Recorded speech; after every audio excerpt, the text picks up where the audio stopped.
Alrighty. Hello there. My neighbor just started a motorcycle, I think, so hopefully that'll go away soon. But, also, my camera is blurry. I got up to open the window because it's a lovely morning, which means it's going to be really hot here later. And it decided I don't exist. There we go. Alright.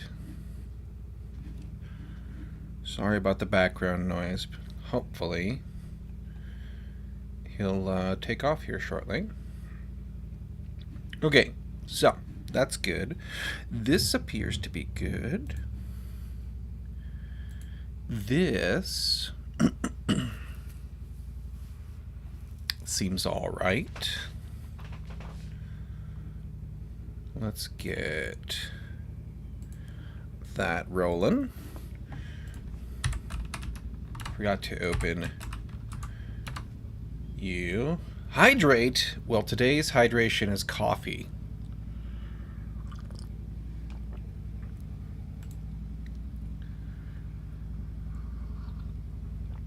And it's still hot. So we'll go with that. Let's also start our database before we forget.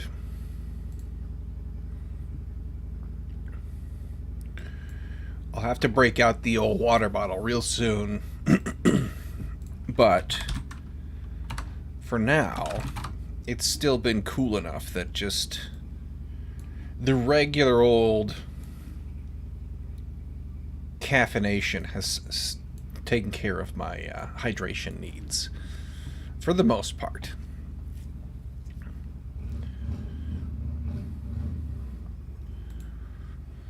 Okay, so what were we getting up to? We just fixed a bunch of bugs. Yank this out real quick. We'll take a look here, because I believe, whoops, you stay, get the big, there we go.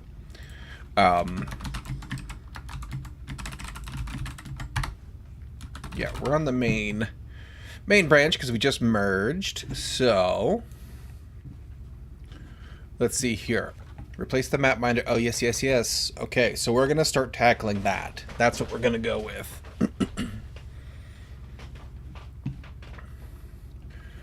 Let's get you tucked away back down here. Alright.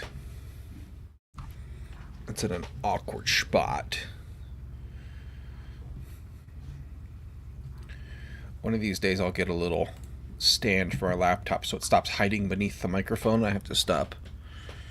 I can stop like looking down underneath around it. But today, not that day. Okay. So, here we go. Background noise should be gone now. So we've got our handle tick in character. Let's tidy the workspace. World Manager is going to stay open. Game Manager is going to stay open because we're going to be working in them. But the rest of this can get tidied up. We're going to create a new branch here. Let's say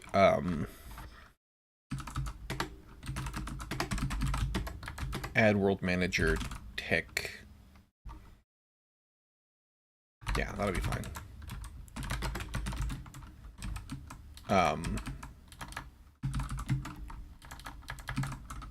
Brain part, there we go. Alright. So right now there's only going to be one map, but I think we're going to basically have the same pattern eventually that we do with characters, where Character Manager runs through its list of active characters to say, cool, do your ticks, right? I think we're going to end up with the same pattern because World Manager is eventually going to need multiple maps when we connect them all together. That's kind of our next really big project. But for now, we probably want the actual game map. Ooh, I was going to pull that out too if I could. Let's do that first. just because. Are you making this engine to make a game, or are you just making this engine because you feel like it? Both. So initially, the project started because I was like, it'd be kind of fun to just build an engine and go, a mud engine. Because, like, I've been on that nostalgia kick lately of, the old internet and how cool it was. Um, but, like, I'm the kind of person where I don't like um, things that don't have a purpose, right? So just building an engine that I wasn't going to consume, just it wouldn't do. I couldn't do that. So obviously I have to make a game for it now too, right? And then the further I get along, um, the more excited I get about making the game in it. But I really only have just like the barest um, minimum idea of like, well, it's going to be a mud. We'll probably do a traditional classic fantasy setting, medieval fantasy type thing. I have some ideas for like the game world and stuff, but we'll eventually have probably like a stream, at least one stream where the majority will be just like getting our ideas on paper and putting down a game design document, basically, right? To kind of figure out what we want to do.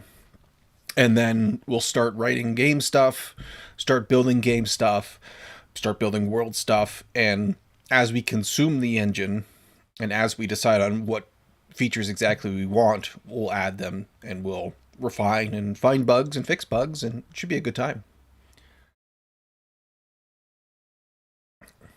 I'm pretty excited for it, actually.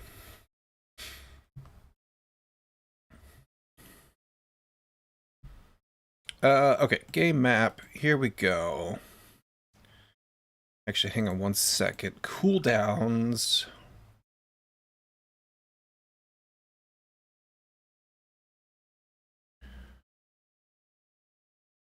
You're only in game map right now.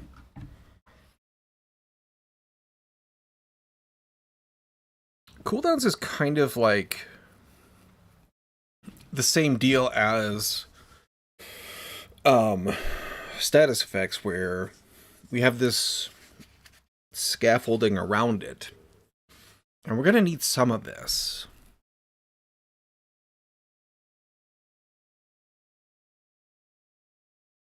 But I'm also wondering if I want this to live here or in character.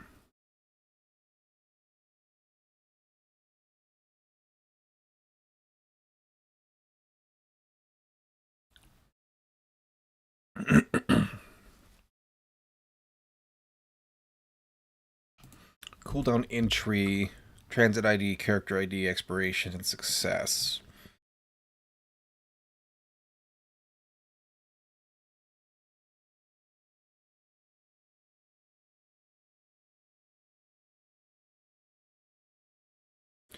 I'm going to leave it in here for now, but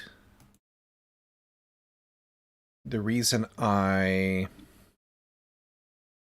see if we can get this to refactor correctly. The reason I wanted to look at it is I'm thinking it's going to have to go in an internal package to game map, which is fine. Refactor you.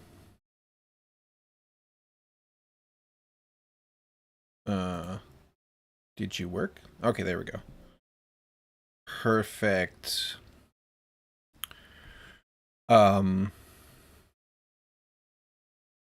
Game map. Internal's gonna go up here. And that might break stuff. We'll find out. Let's see here. That looks all right. You.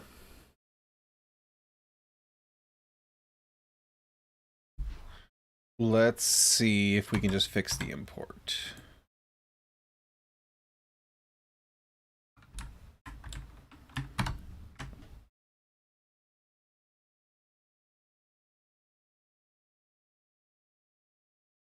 Oh, it's still, yeah, that one. There we go. Like so. And then, yes, all of this is happy now. Boom, boom, boom. Let's do. So in theory, let's not do that. Let's do.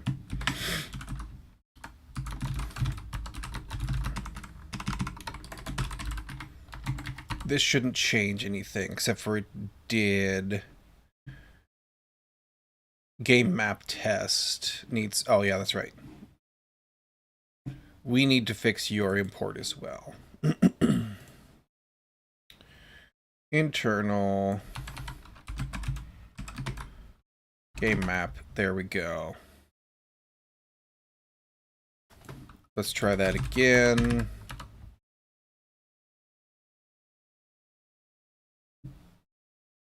Beautiful. Okay.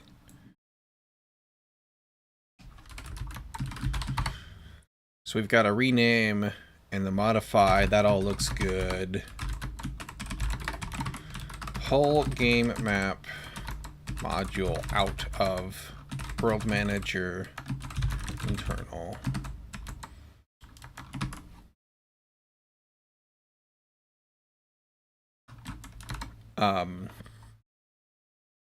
Move cooldown module with it. That's all right. That's what I think, anywho.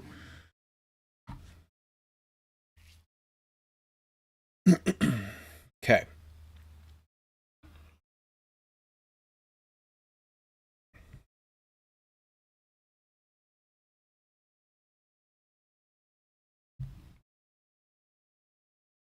So.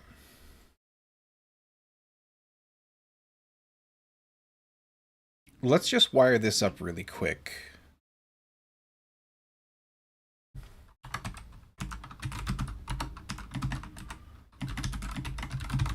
You don't exist yet. That's fine. Oops. That's that. You need to go ahead and have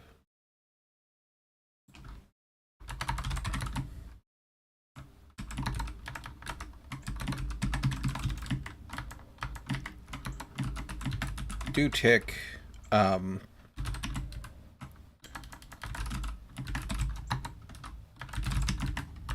like so. We didn't return errors before. We're not going to return them now. So currently the only thing we need to do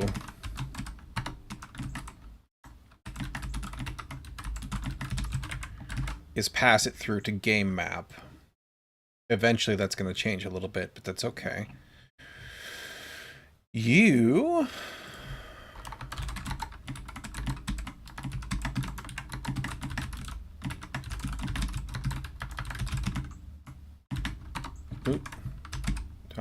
time, thank you. Like so.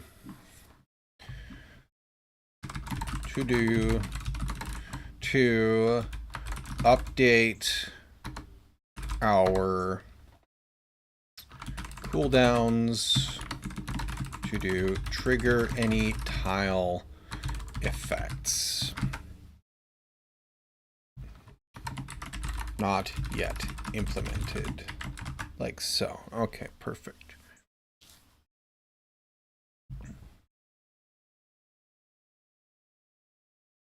So let's move you over here. We need to have a look at not the test, but the actual cooldown here. So we have skill check and connection cooldowns right now.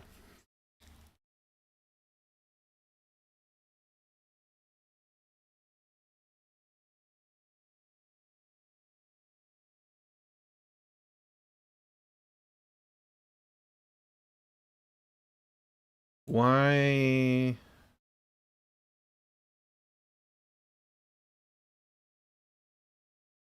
Tracker. Oh, you're a list. Oh, you know why. I think because I wanted to be able to look up both things. I don't necessarily want a list here, though. Because depending on the size of the map, this could get kind of big.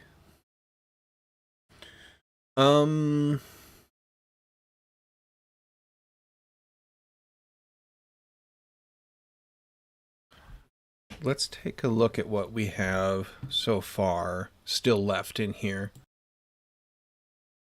Like, we took out the minder stuff. When we load you, we call new cooldown tracker. That's fine. You return a pointer.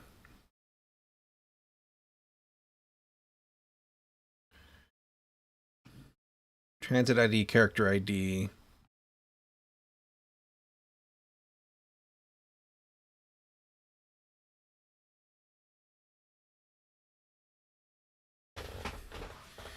Hey, Terrace, how's it go? So I could do a map.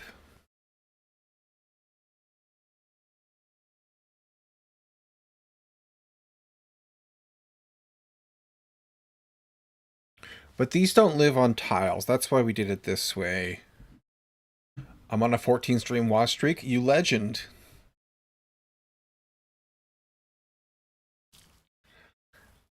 Let's see here. Honestly, I don't think I've ever had more than 7.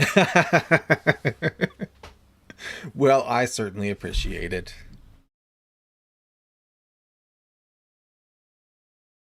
I'm glad that it's a chill place to be. Work along. All that kind of good stuff.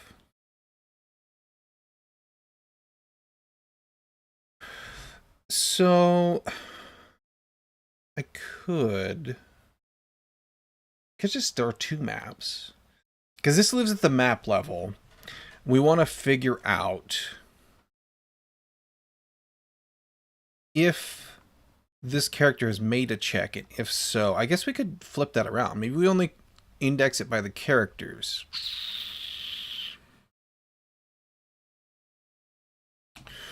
Your predictable streaming schedule and compatibility with my schedule is unmatched, right? I find that predictability is probably and consistency is probably the most impactful thing I do, really. Keeping to that same schedule, as much as possible seems to be beneficial.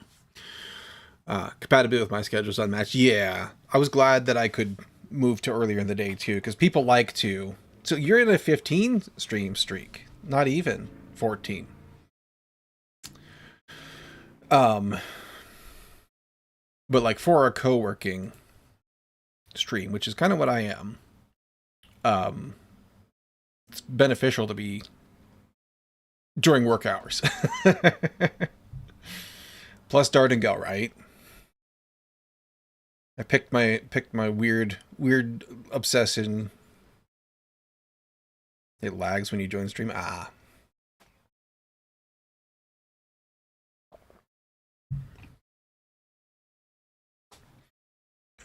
don't know about you guys, but I feel like Twitch has been, in my experience, kind of laggy and rougher lately. Like, they keep doing stuff and it gets weird. I tried to raid a while back and like it didn't even show me being in the channel, and I eventually like just gave up and said, "Oh, it's broken. Sorry, guys." And then I got a shout out from the guy I raided. Like the next day, I came back and looked at it because I had to go do stuff. Amazon lost interest in Twitch. I think a lot of it has to do with the fact that it doesn't really make them money.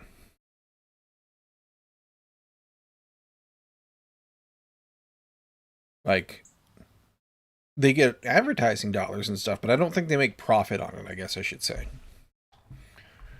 Because it's expensive to host the infrastructure needed to stream video all over the world.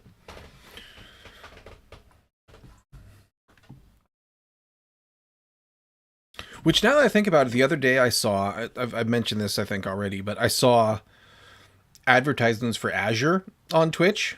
And now that I think about it, that's kind of funny.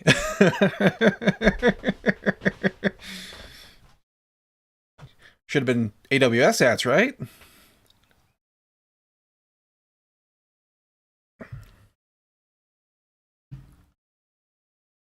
All right. So when we're in here, see, the problem is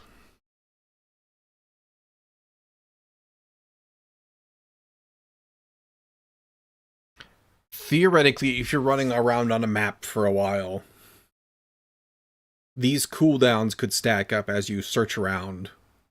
I think that list actually ends up getting longer than if we key it by the character ID, and then we can pull out what checks you've made.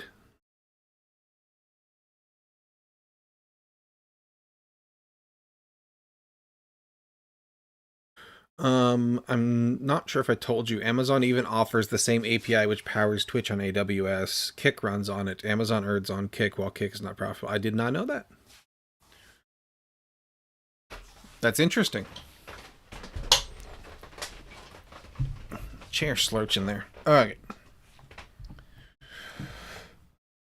Yeah, let's key this. And nothing... Let me double check before I go break everything. You get used there. You get used here. Nothing's actually... that isn't a test. Still wired up to you, right? Yeah. Ooh, this is actually... Oh, yeah. This we know we need to change. That's okay.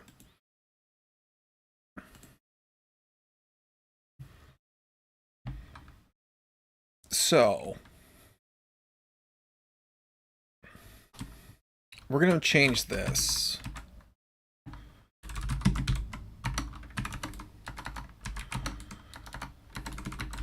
This maps character ID to checks that have been made.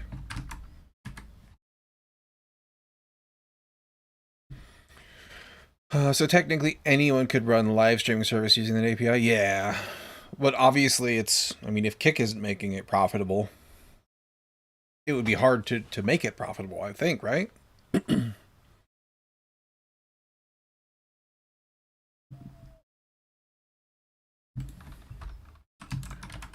UUID, UUID. Don't want a nil map. And then here, add an entry. We're going to say entries at... oh, this needs to be... This needs to be a list of cooldown entry. This at character ID append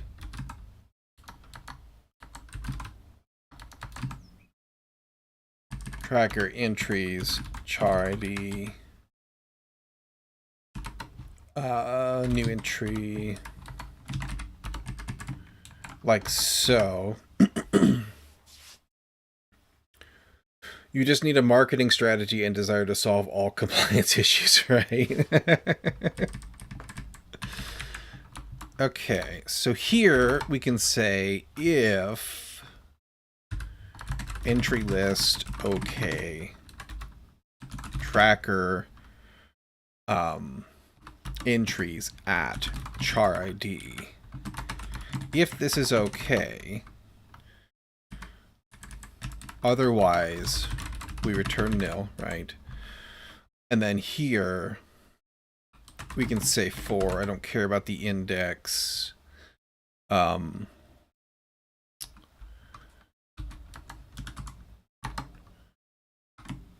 CD for cooldown. That's fine. Entry list. If the CD... Oh. Range entry list. There we go. If the CD's transit ID is equal to the one you're looking for here, return you.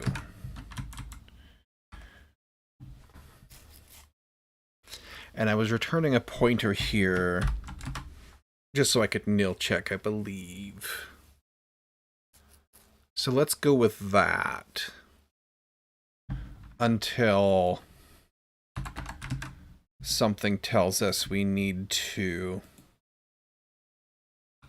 not do that. So here, okay, so this is going to be the cleanup where we do our tick stuff, right? This is going to take a time in the same way so that we don't have to keep calculating or keep fetching time. And then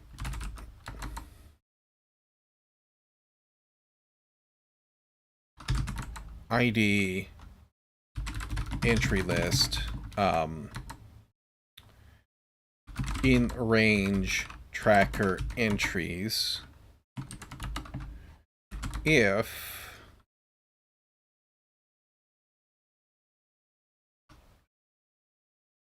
well then we have to go, I don't care about the, well I do care about the index actually, for I entry range entry list if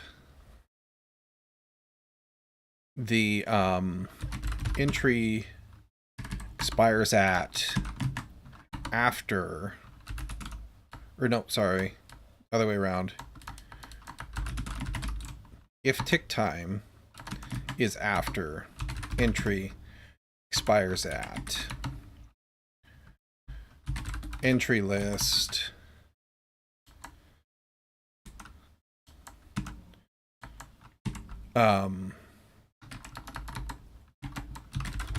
I have to reslice, I think. I don't think there's a helper for this. This to I. That entry list, and then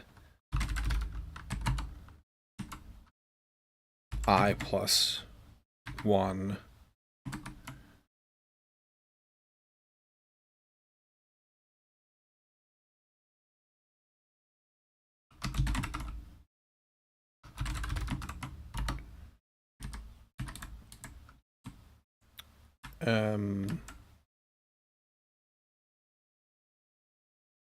What is the tidy way to do this?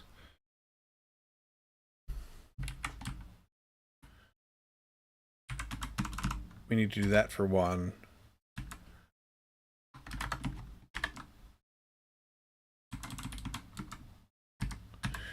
But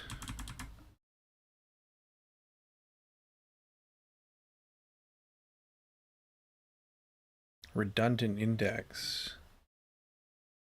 Okay, yeah, I can do to the end. But that could, if it was at the end.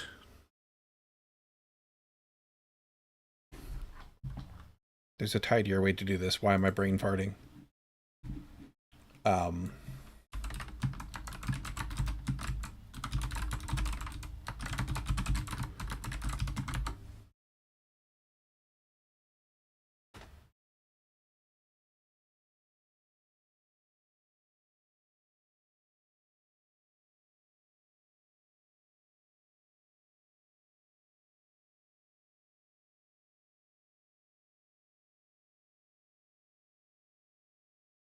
Let's see.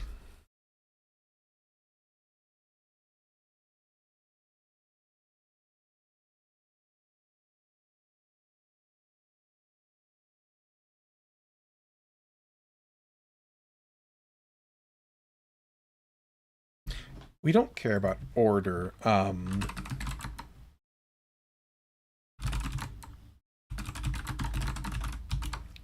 don't think there's a helper for this, though.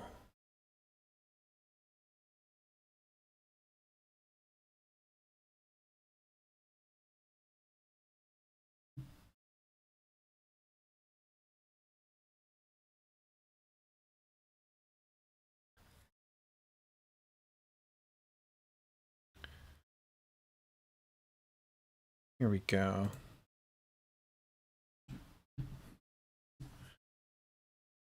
Cut.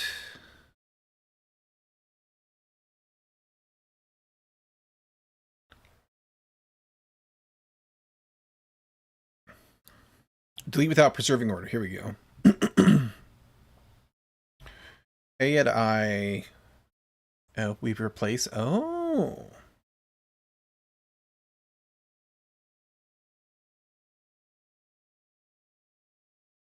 Interesting. So you replace whatever one you want to get rid of with the last one in the list, and then slice off that end. Interesting.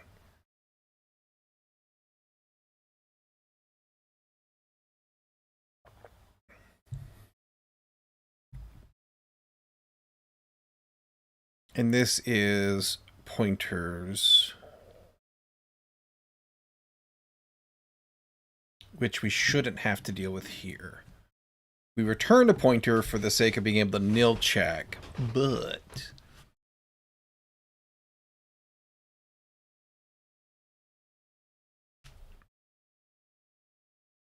yeah, okay. We're gonna do the super cool, because it doesn't matter order at all for this.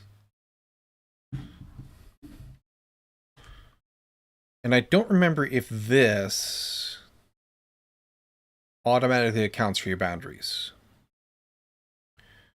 Let's see here. It must have, because we used it that way before. But we also just filtered. Anyway. Okay. But also, I want to know here.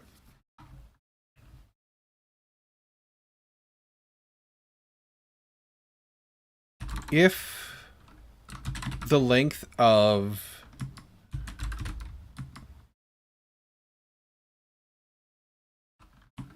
entry list, if it's 1,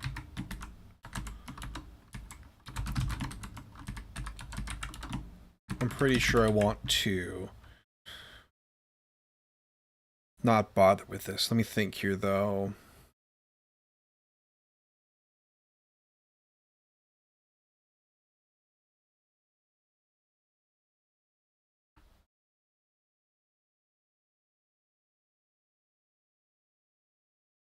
I guess it's really not the end of the world.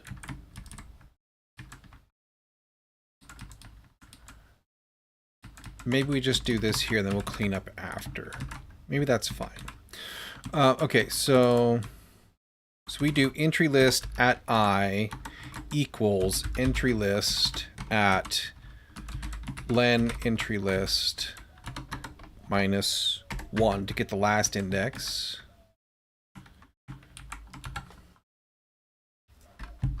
Put my paren in the wrong spot. There we go. Put last item in the deleted item spot. Cut off the last. A re-slice. And then that is just... Make sure I do this correctly.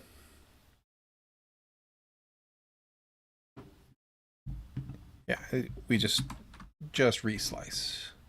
What are you flickering for? Stop that. Weird. Entry list here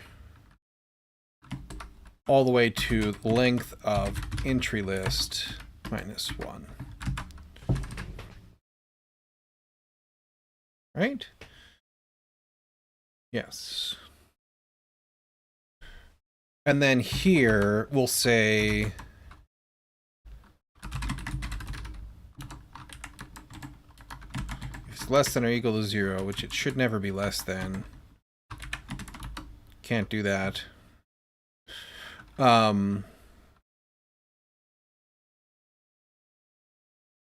Then we can delete like so, where the ID is.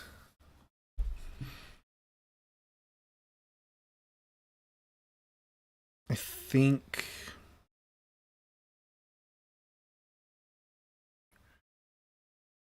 because there shouldn't be anything more than one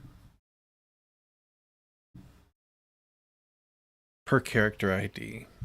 Okay, let's go with that for now. No, I should have committed these first. That's okay. We'll clean that up really quick. Okay, so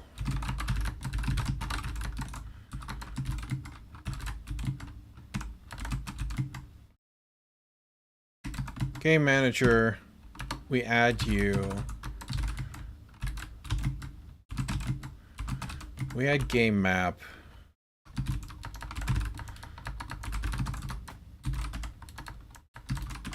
We add world manager.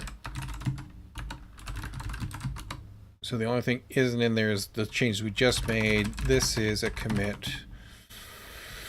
Wire everything up in preparation for the do tick to do things. And then here, make the cooldown list a map based on character ID instead of a list. Okay. So, that's all squared away now. We need to start consuming it in here and then fix all the tests we're about to break. But tell you what, I'm going to step away for just a minute to use the restroom. I'll be right back, and then we'll dive into that.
There we go. Ah, my background filter. Everything, there we go. Everything was broken for just a second. And I was looking very green. There we go. Okay, so...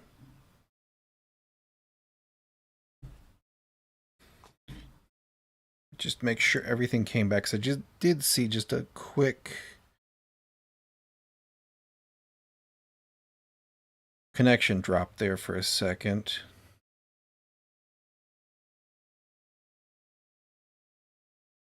We seem to be okay. All right. So we need to consume this here. Implement a system for look action cooldowns on tiles. Ooh, I was thinking about tiles, wasn't I? But I don't want to put them on tiles, I don't think.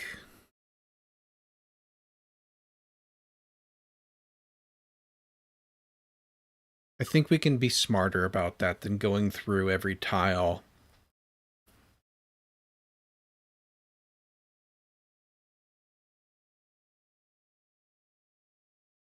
And storing a new data structure for every tile, too. I think map is the correct level for that. I really do. I may change my mind in the future, but for now we're going to roll with it. Okay, so do tick. We pass you in our game map.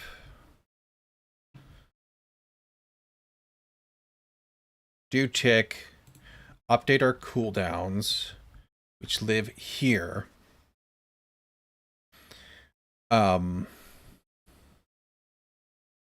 up entries. So M, skill check CDs, clean up entries. We pass in the tick time. The visible connection CDs, clean up entries. We pass in the tick time. That's fine.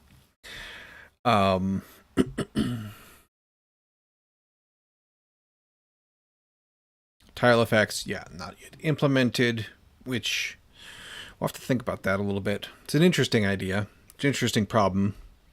Like, do we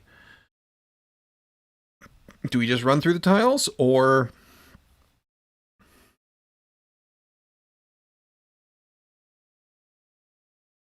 what? I think we probably have them like register, like on creation.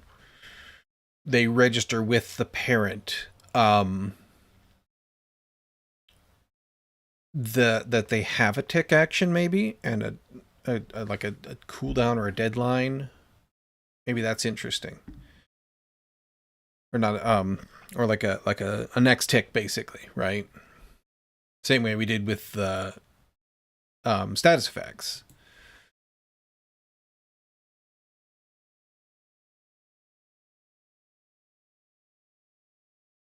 And then when we go through here, we just go through that list of tiles that need to tick and run them.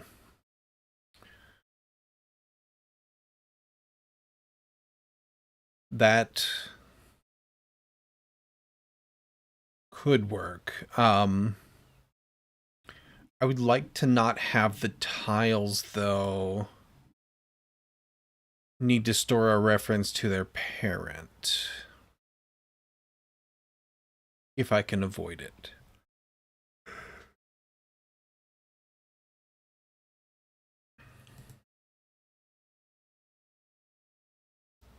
And that would make it harder to add effects like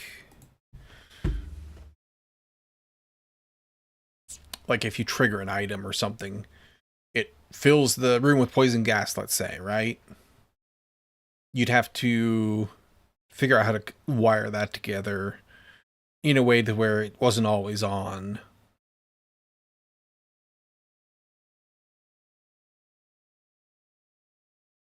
I guess you could just go look at the tile, put a switch on it or something that says whether or not, or a flag that says whether or not it's active.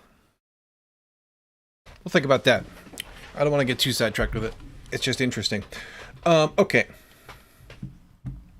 That'll do that. We also need to get these things put in there. which ties into our need to replace this old system, whatever's left of it, which I think is just this.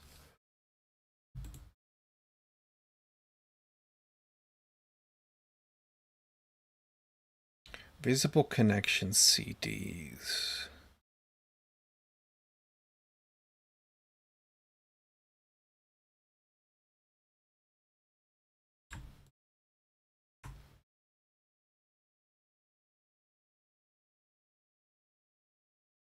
Right.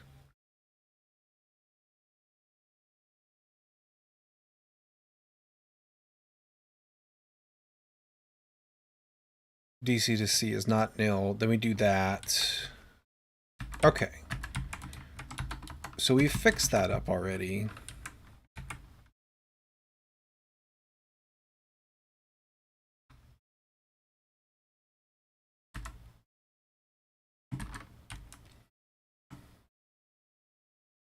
And this is only for move.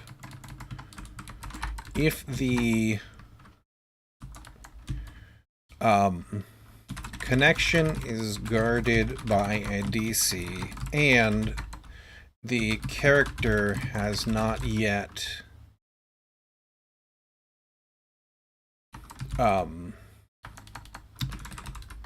spotted it, don't let them just walk through. So if we get nothing or a failure back, can transit as false, this skips. And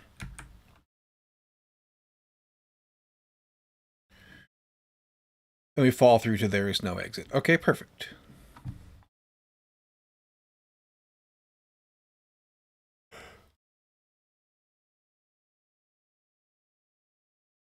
And then for our look,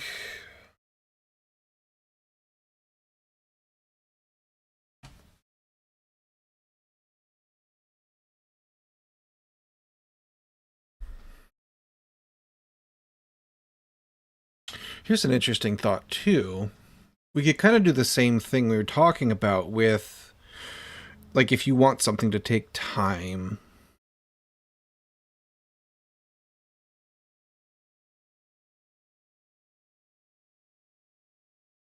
But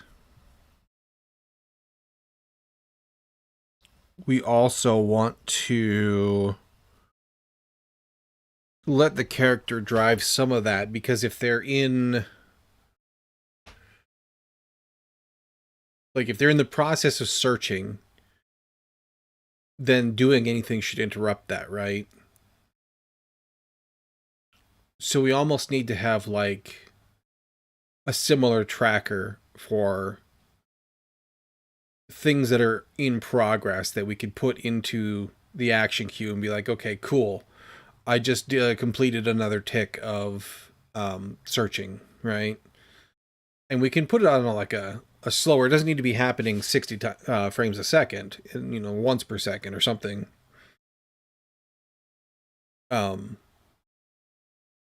So we got to kind of think about how we wanted to do that if we wanted to go down that route. Let me jot down that as a note, because I kind of like the idea of that. Let's put it in server, because that's where all the meat and potatoes of it would hide, right? Server characters. Consider support for actions that take time. And we kind of already talked about maybe needing that for the logout too, right? Probably need, or let's just do IE searching a room. Let's do this and we'll put our notes in the body here. So we would probably need a state on the character for this,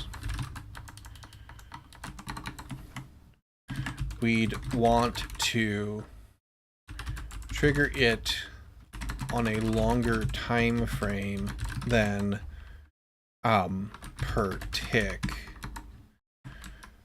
probably once a second. Can add a flag or something. How about it can add progress ticks to an accumulator. Progress ticks via event system to an accumulator, i.e. on a map tile.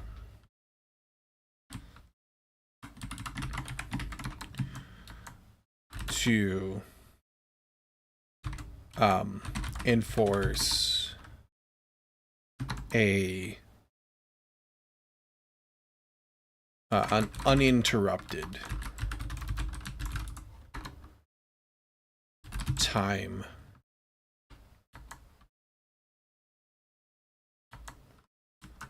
uninterrupted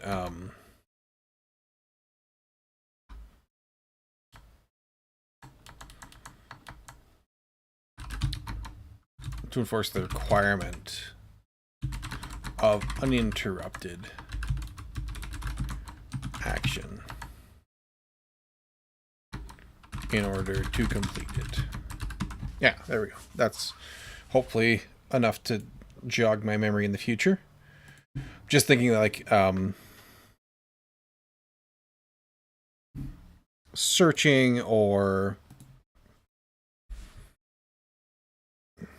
we could probably use it for logging out too, because it could be generic, just a progress event type thing that says, hey, it's been a second on my due tick. It's been a second since I did this thing. I'm going to put another progress ticket, and anybody else that is accumulating it can kind of enforce whether or not it has to be uninterrupted, right? So we could also envision a thing where you needed to push a block out of the way 4 times or whatever, and you don't care about uninterrupted there. You just care that they push it 4 times, right? But for like a search, then you do care. So you say, you know, hey, if I haven't seen this by the deadline, I haven't seen a new tick by the deadline, then the event gets cleaned up. Progress was interrupted. It's an interesting idea.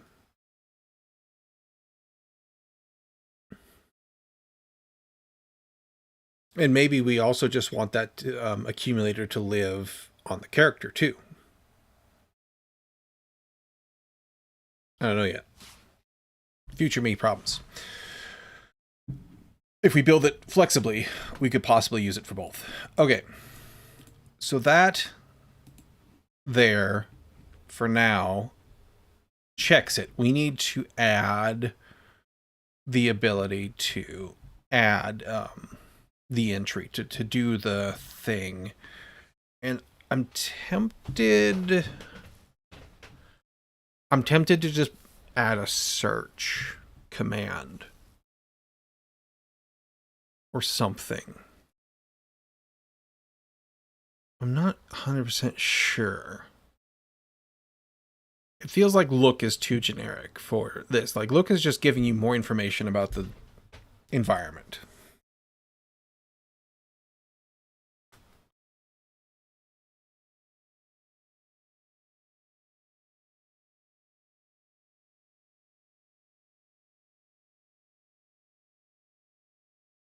Yeah, let's add a search. So first and foremost,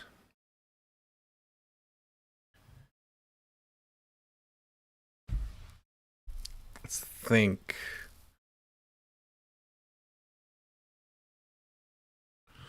It's going to share some commonality here with look. And in fact, a lot of things are going to want to resolve tags, I think. What if we made the...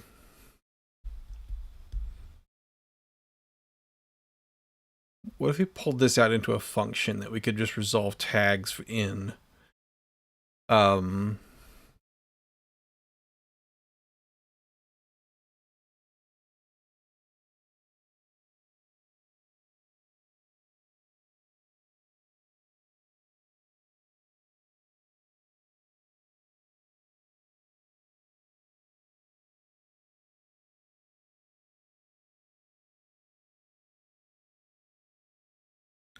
It only... I think it only makes sense on a tile. That's where everything lives currently, right? Items, characters, all that should be within a tile.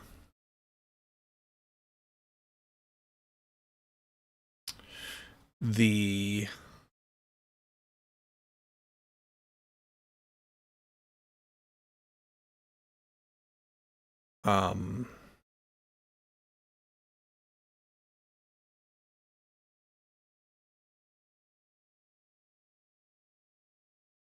Should we put that onto the tile?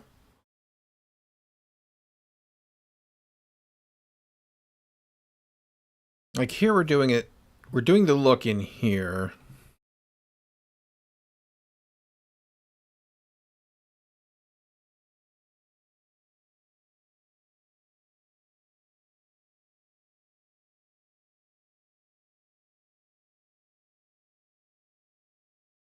We already return a game object, so we kind of covered there, right? As far as what we get back being generic enough.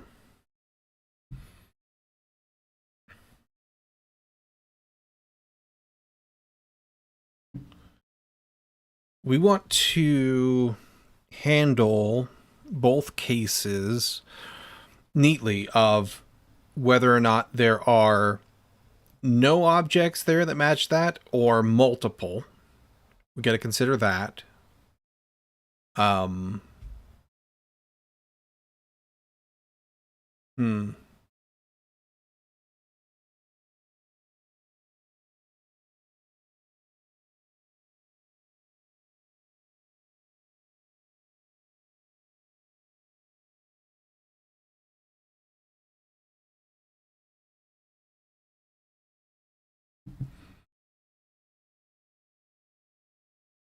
We could do that with just like returning a list, I suppose.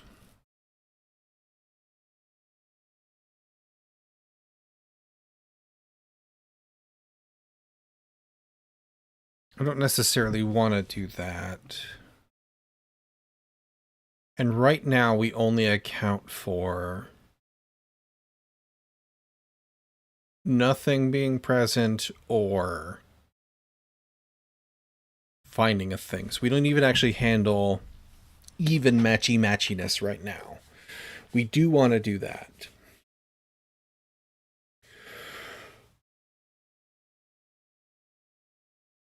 And we could just return like the first one in the list, whatever the one happens to be.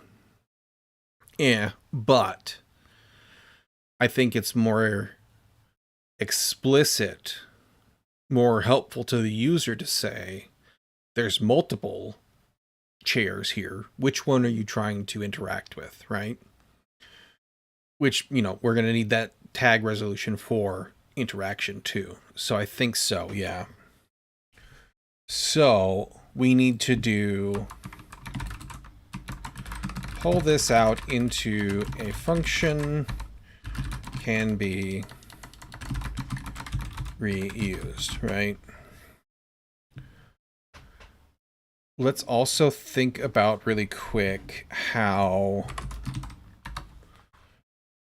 this fits into our event system here. Like, it fits into the architecture just fine, but object interaction, room event.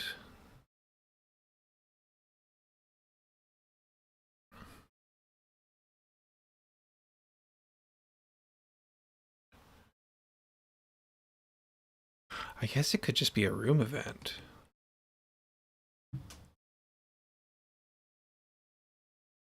Which just generates one of these, right?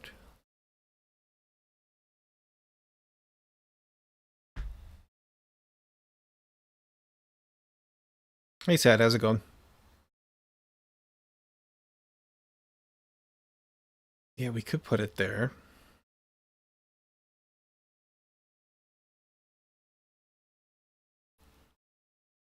And then...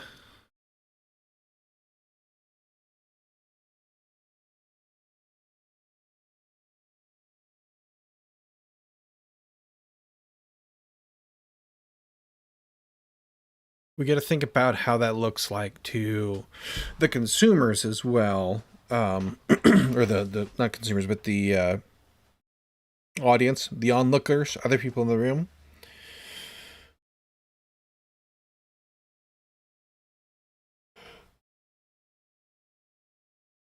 We could say that they just look around and let them worry about, you know, what they communicate to the rest of the room, whether or not they found things. I think I like that. Like, they're the ones that know if they found something or not. But everybody else can see them looking around. Is that some sort of documentation? Kind of. It's part documentation, part planning to kind of try keep our event system organized, basically. So we have like the root event, because we want to try to keep the different permutations of events down as much as possible. So this is helpful to kind of just organize that and decide, you know, like this room event idea. The green ones are implemented currently, so moving is a thing already. Events are a thing. Looking is already a thing. And it's just helping to keep in mind how things fit in at the larger scale of things.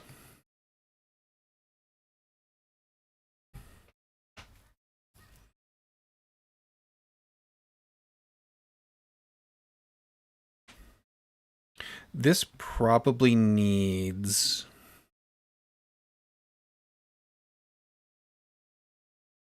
so like we have the move notification.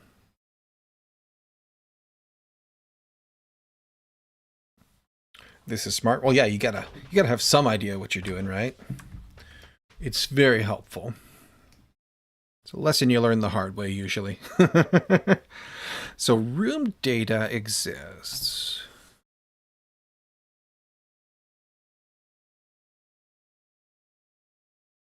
And actually, when we do a look, we already do...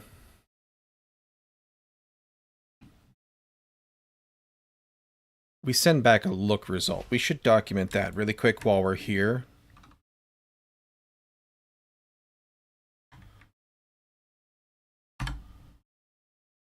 And actually, this should be... this square should be a little different, but that's okay. So let's... oop, that's not what I wanted. I wanted you. Copied, pasted.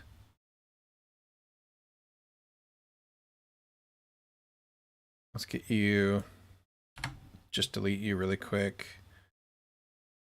You can live here, and we'll do an arrow to there. Perfect. Okay. Great way to keep track of things. Yeah, I find it helpful as a visual sort of guy. All right, now let's go double check our actual truth. I'm just going to scoot this over here. So a look result is what ends up coming out of there. Been in the business side of things and seen people use Miro. It operates the same as this one. Gotcha. Miro. I don't think I've heard of that. Let's take a look.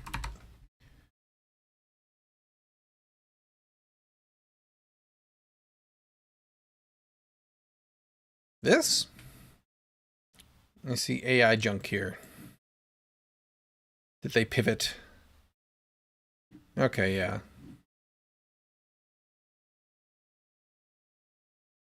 Looks like they do a bunch of different stuff in there.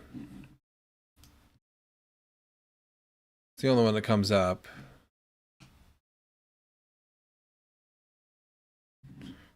very much in the... Oh, what is the name of it? It's one of the Microsoft ones. Visio, I think? Visio's one. Looks like they're doing other stuff with like Kanban boards and stuff too. So kind of in the vein of Obsidian. Anywho, look result. So look result has a source, which is a game object. And data, which is an interface. So let's double... Just deleted. There we go. In this case, we put in the data, the best match, which is going to be a game object as well. So we have a source, which is a game object, data,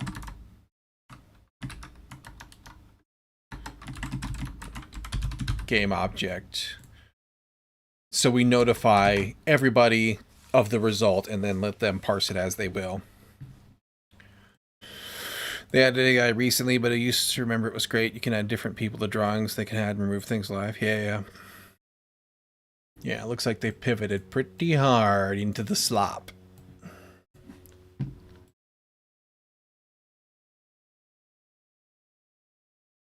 Okay.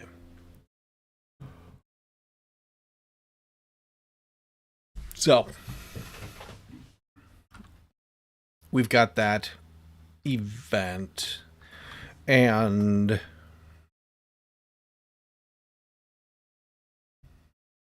what do I want this to look like? We want to try to...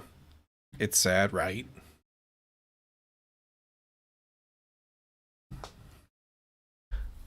We want to try to make this as generic as possible, in the same way that a look result is really, really generic.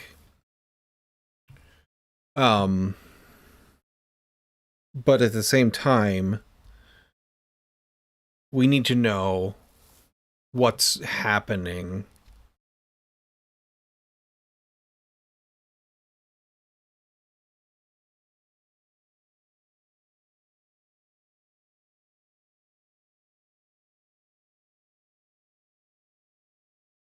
And that's going to be a little bit tricky.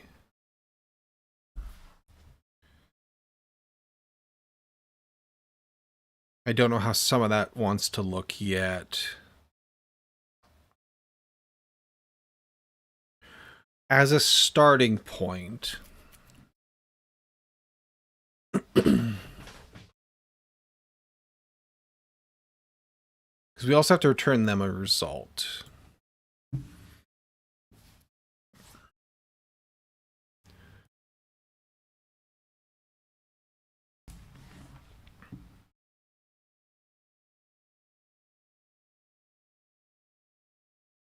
What does that look like?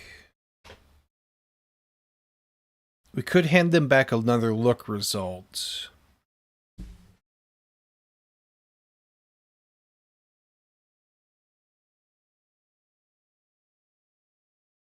But it would probably be more helpful to tell them about the things that they found.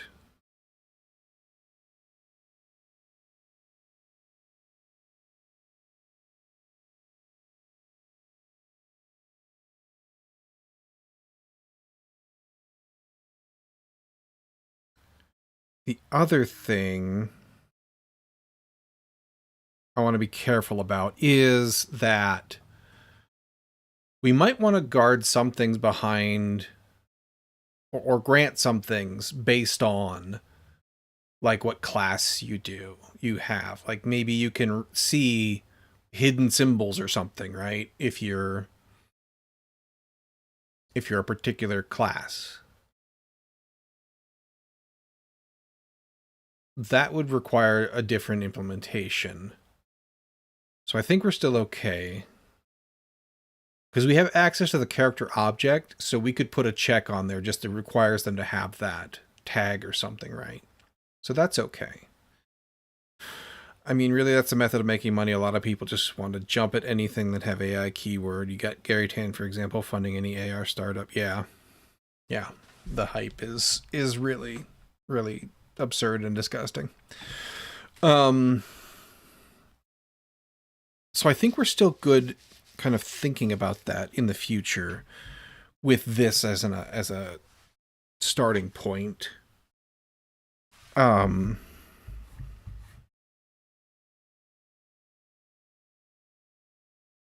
A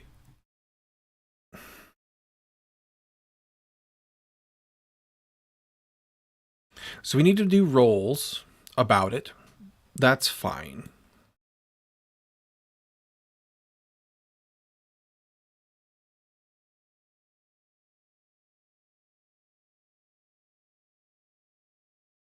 We need to say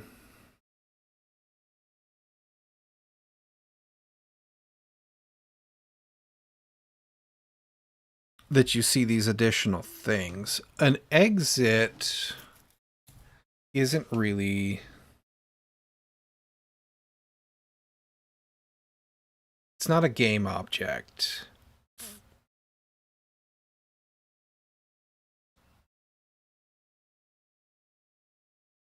And maybe the answer is that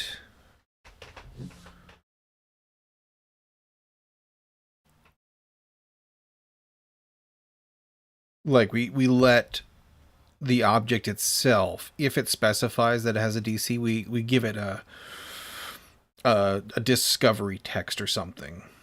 That feels like a good answer. But communicating it back in an event is trickier. We want it to be as generically usable as possible. I guess we could just say it's any. It's not necessarily a game object. But we can't import. Because map knows about character. So we can't import things about map, including its data structures, right? So we can't just dump that in there. We would have to do...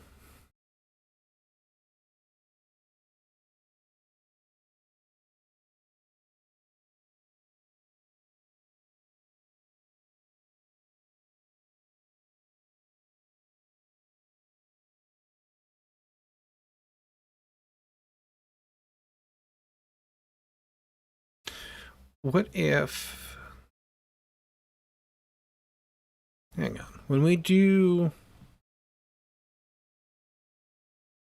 this, we put a room data in.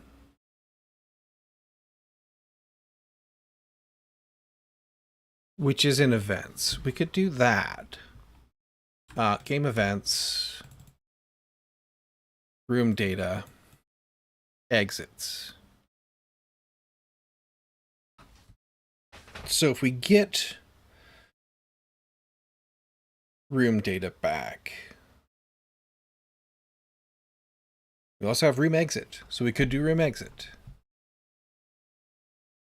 So if we return just an empty interface, an any, in our data, a list of any's, we can then look through them and say, okay, is it a room exit? Which is a game event structure, not a map structure. So we could do that.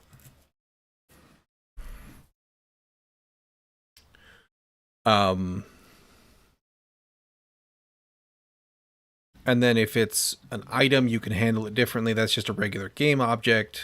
Yeah, okay. So that puts all of the onus on the consumer to deal with it, to do with the results what they will.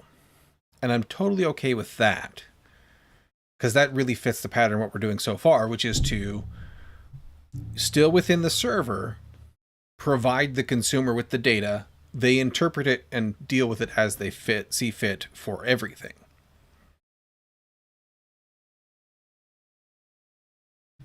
Because like if this look event is a character,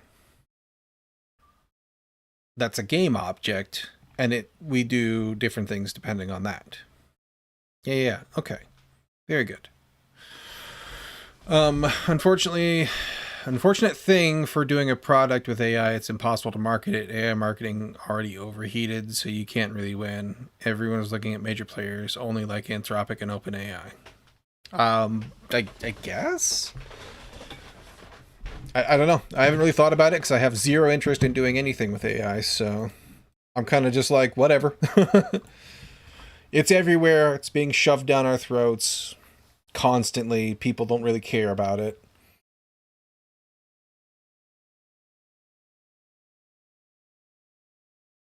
Okay.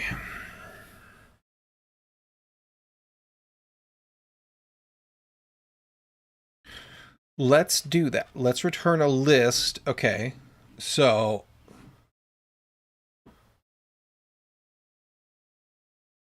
how does that fit into like the idea of an act? Well, okay. So if it's an action type event, we're still going to need to notify anybody in the room of what happened.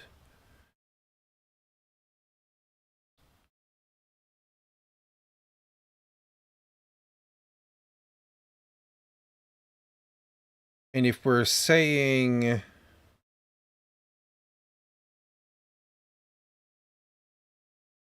like this is an optional success, this is an optional target, which is a game object probably. That's cool, right? Source is a game object.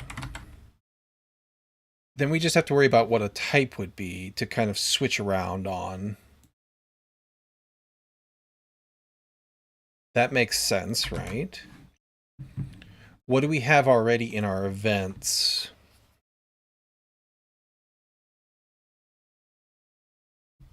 Execution types, event type. And some of this is not really used anymore.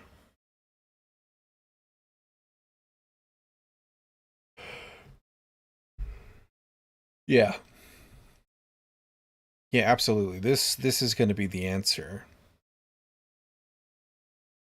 So we put event type in here.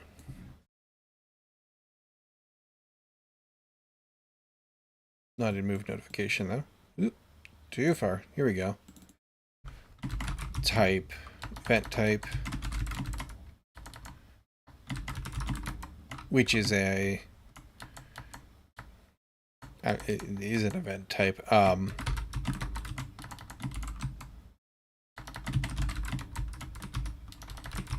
as long as we keep those down to a sane level, I think we're still satisfying our goals of trying to keep this as minimal as possible so that it doesn't grow into a big cluster of goop. All right, so we need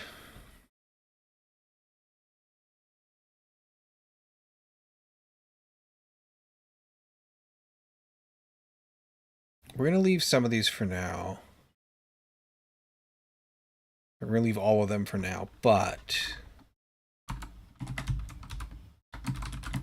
we're going to add a search event. We'll put it here kind of with the look stuff.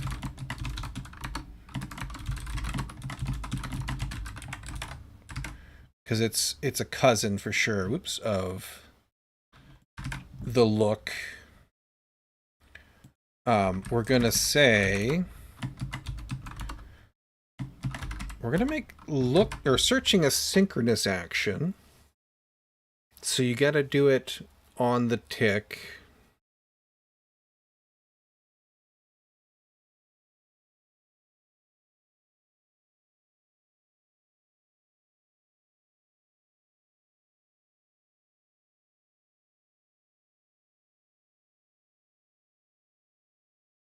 We don't have quick look in here. I don't know that it makes any sense to have asynchronous actions in here.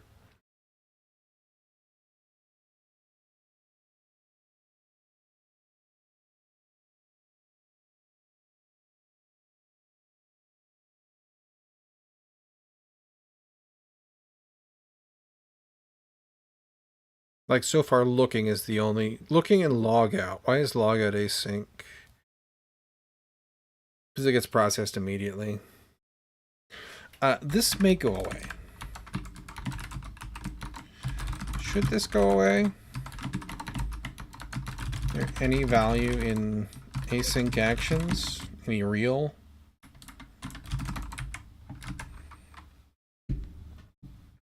It might just be adding complication for no good reason.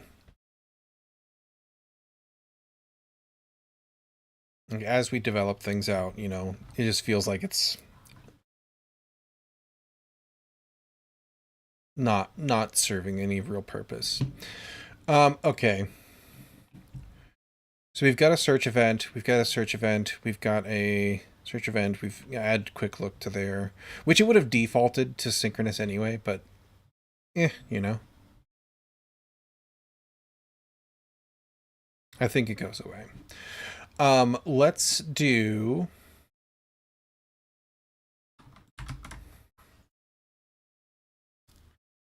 in-game map. Let's pull this out.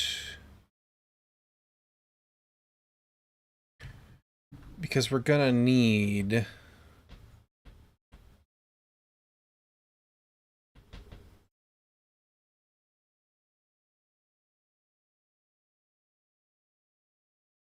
How we already do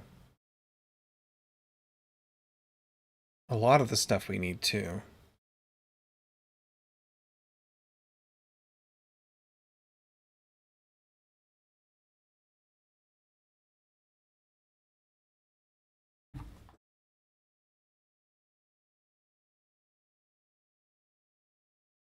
Tile grid, look location, get room data, send the result data.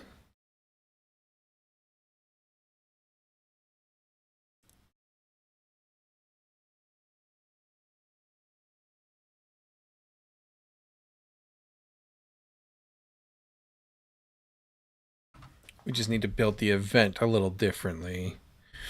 And then here...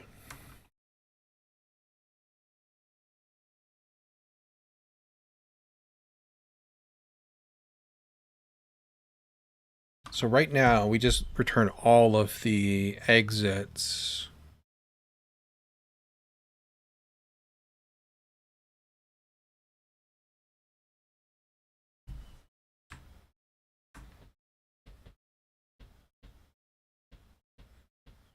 We already have a switch here.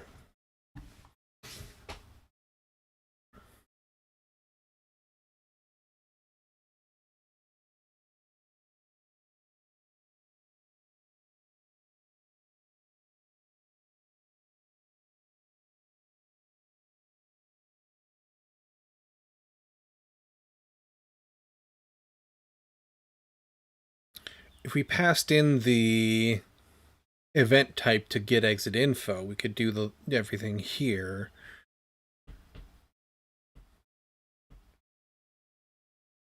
But then we'd lose our ability to add things to this list without involving the parent map, which we're trying to avoid because it just adds complexity.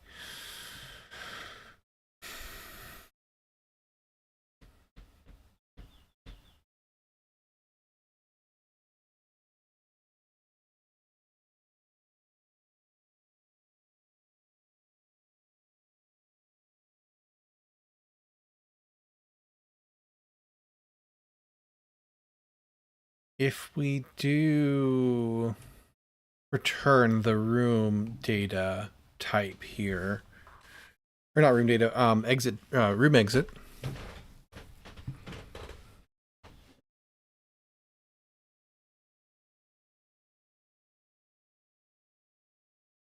We might want to modify this.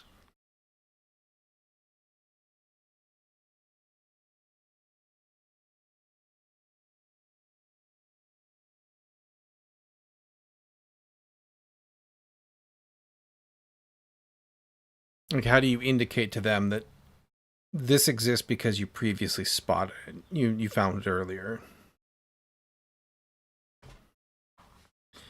And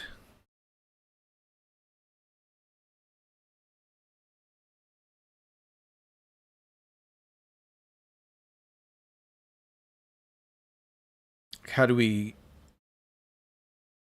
keep track of the idea?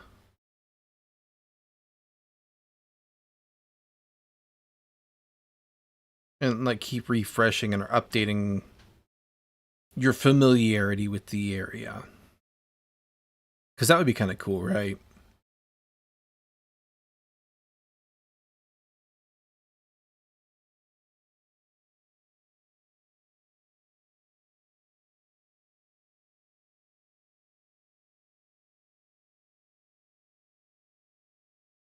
Like, we can save your check status. That's probably not a problem. We want to save that anyway. So that, it persists through a restart or whatever. Yeah. Okay, so room exit, just direction and description.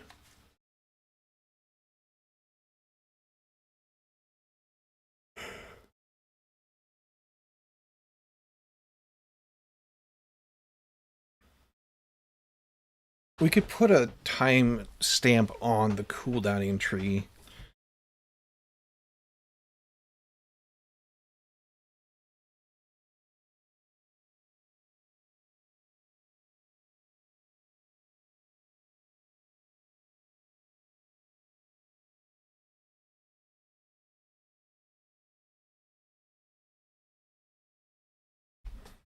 So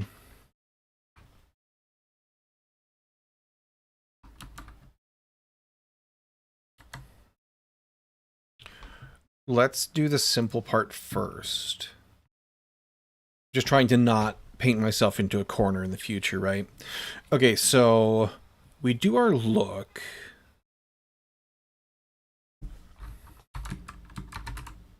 Here, filter these based on being hidden or not.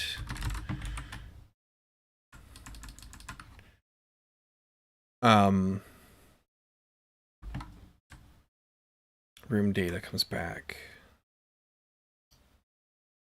Filter the exits based on being hidden or not, and presence or absence in the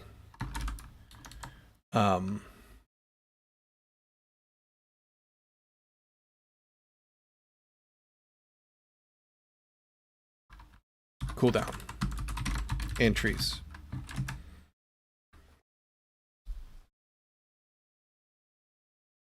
Visible connection.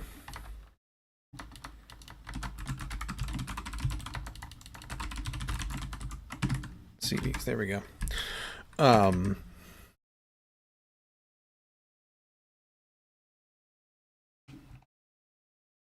Yes.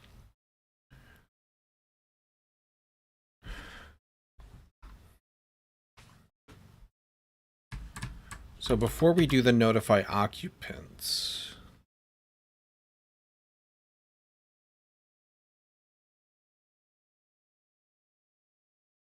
we send the whole look result to them.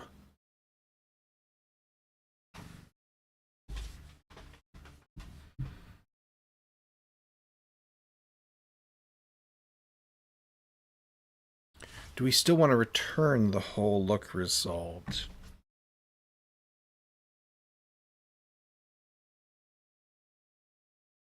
Or rather, the whole room data?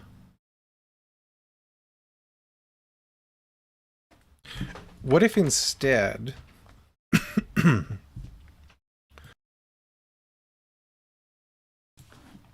What if we only send this to... Oh, that's going to break stuff.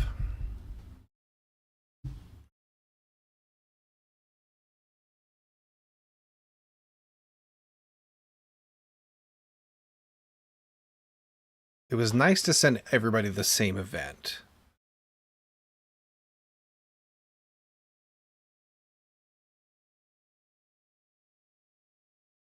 But do I want to keep doing that, or do I want to break it out and just make this a room event?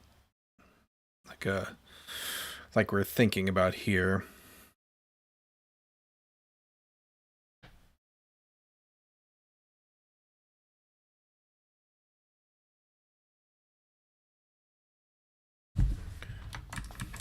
We can do the filtering here.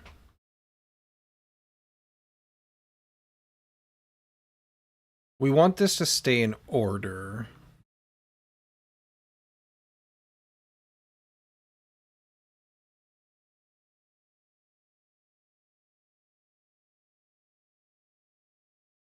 Because that's part of our helper over there. I guess we just do... We do need the index.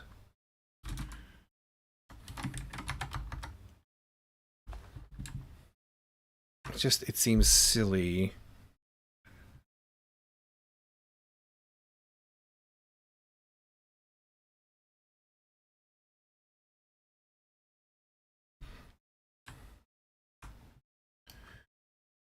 We'd have to put the character into the arguments here, but we already do that for other things, so that's not a problem.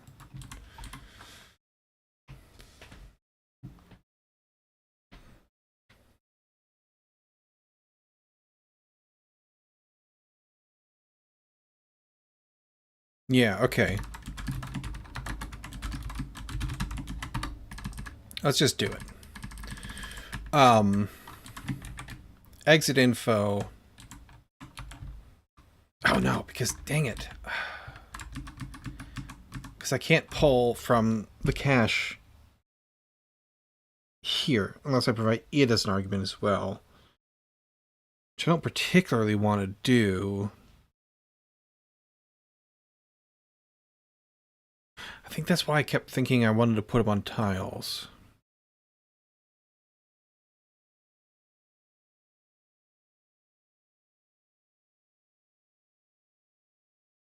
But if I do that, then I have to go through all of them. And I guess I give it as an argument.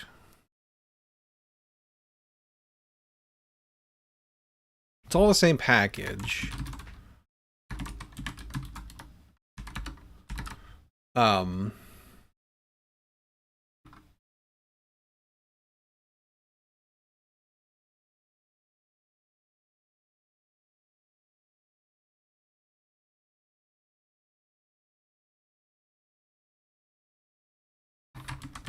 I don't want to put it in here.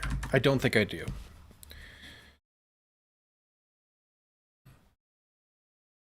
I think it does need to be up here in the game map.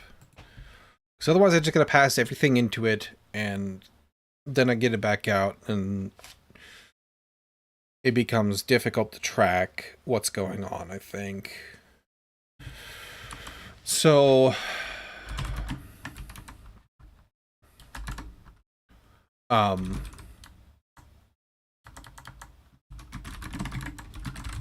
if I go through exits here, then I can say, because you're a room data, room exit. Stay open. Oh, but this doesn't return.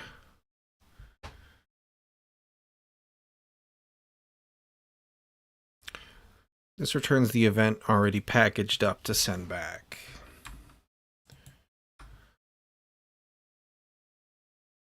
Instead of... There's no good way to do this.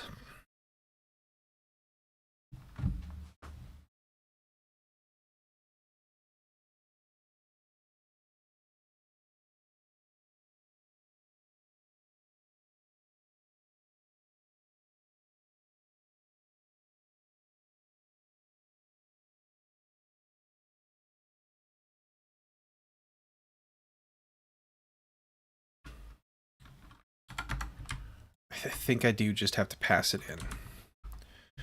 Okay, so if I'm gonna do that, why don't I just pass in the whole look event? Because my look event is gonna have more data in it.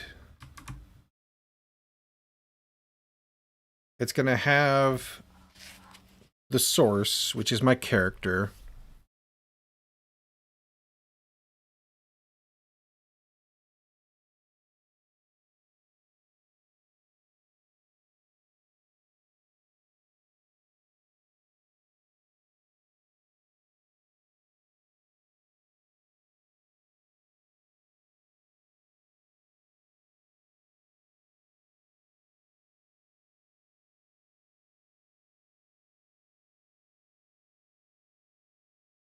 And then we can push this into tile as well. Yeah, I think that's the better way. Okay, so in tile,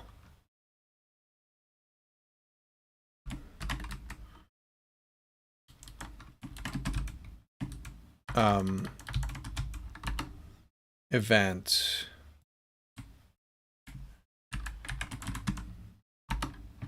that is still good. Getting exit info, though, I might as well also pass you this, but this is going to become look event.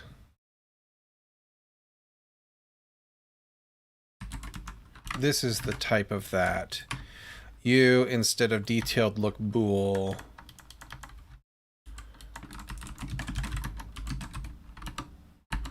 take the look event. This we do, if it's a look event, we do that as opposed to a quick look, right? And then here we can say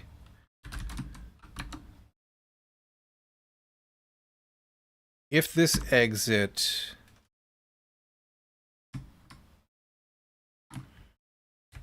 not this exit, I need to do this here.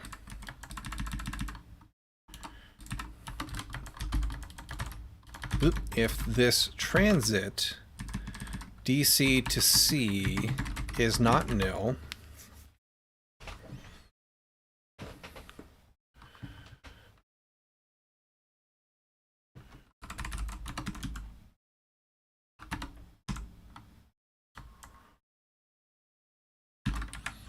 we need to know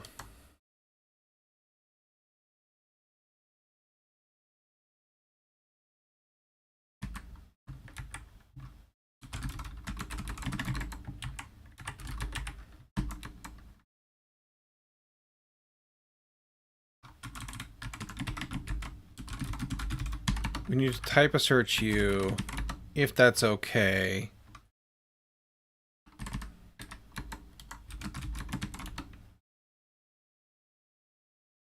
Well, I don't necessarily want to do that here, because then I have to get that error back up out, or swallow it, which I don't want to do.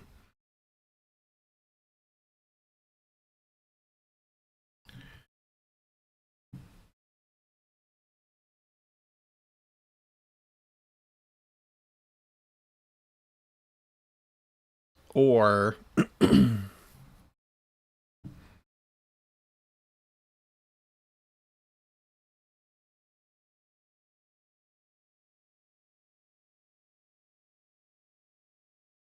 like, it just doesn't make sense, though, that anything other than a character would be getting an exit right now. So maybe it's fine.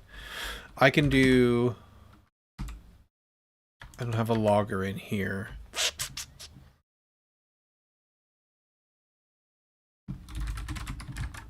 Because I just return...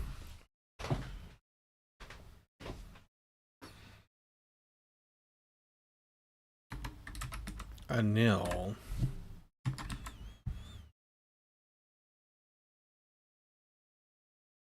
And maybe that's okay.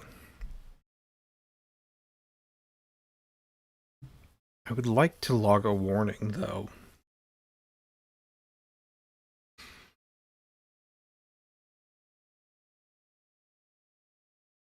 Which we could do. We just have to create a logger. Or pass one in. Our game map has a logger. Okay.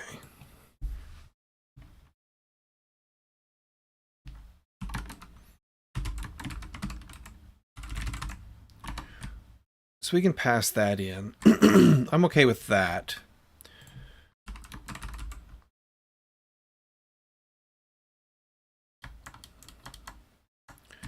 Let's not pass it into this, though. Let's just return an error as part of this.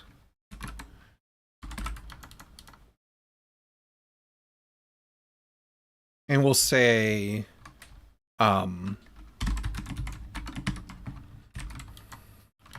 unexpected game, game object type for get exit info. We'll do the type. Let's just do that.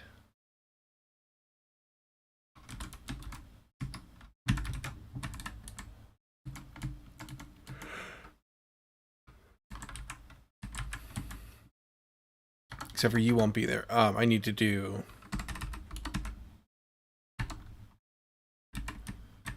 But that's going to give me just... game object. Because it has to...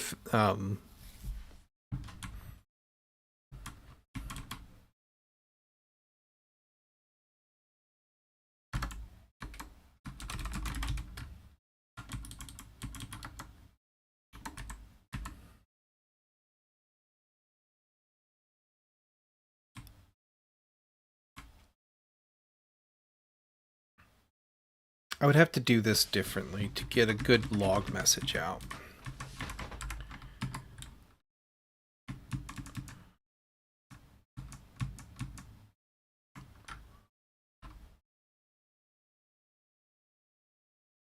Actually, I don't think I can get a good... Because if it's not a character, we don't really know what it could be, right?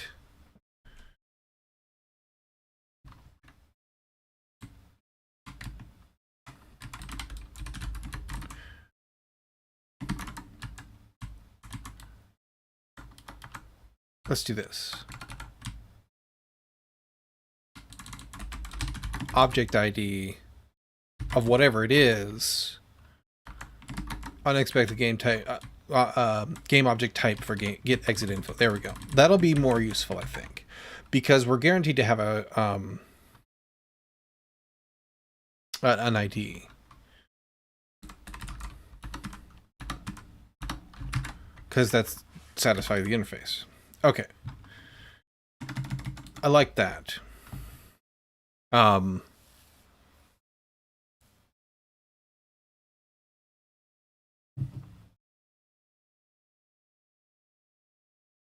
Yeah.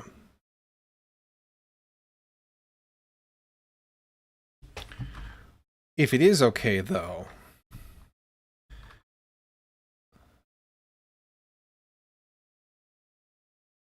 In fact, this should be...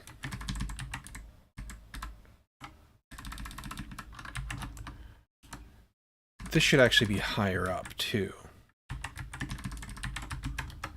And this actually needs to be this way around. Just to be sensible in this sort of way. Because why do this work if this isn't the right thing?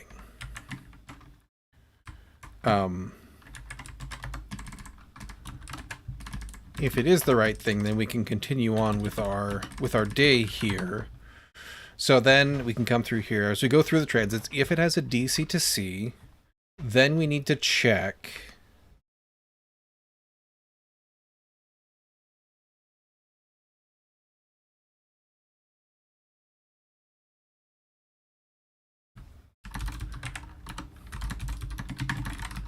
Let's do this.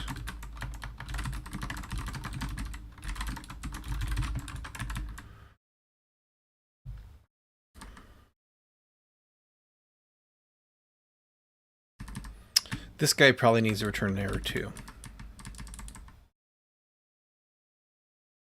Anyway. That's still valid.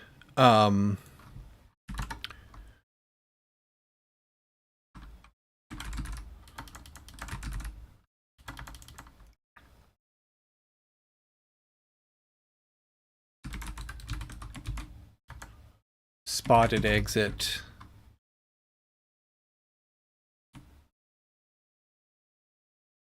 Spotted exits, they'll call you. You're a cooldown, not an entry. Is that what I called you? Ooh. Let's call you something different.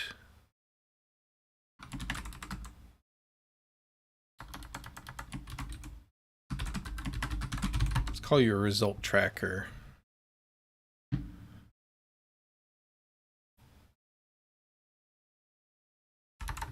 And then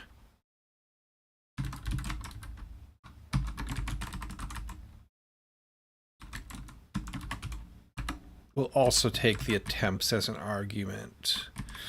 Okay.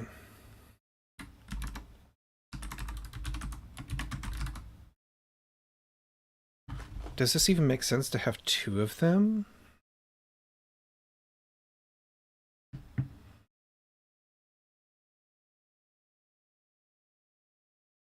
I don't think it does. I think we can get away with just one if we make you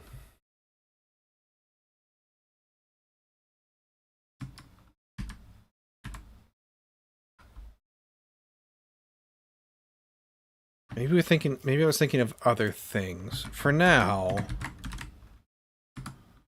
let's do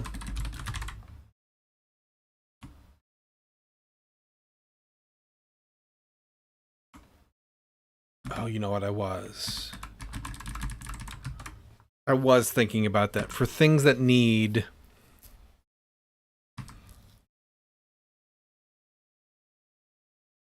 skill checks, so that you can't try multiple times after you spot them, or if they don't need a spotting, either way.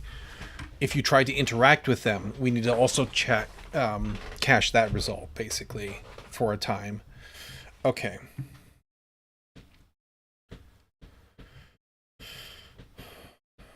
And you guys have a... No, you don't. Okay. There's nothing that sets the default time there. That's okay. We'll worry about that in a minute. Time to go. See you maybe in 2 hours. Cool. Have a good one. Catch you later.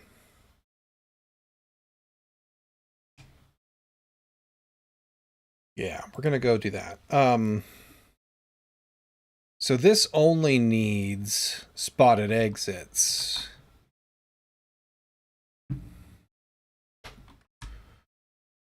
And that gets passed through to our exit info result tracker. So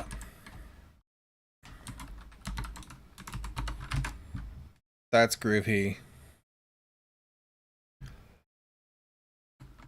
If it has a DC to C, first check if we already tried to spot it. If we succeeded, if we did and seeded, add it. If we did and failed, skip it.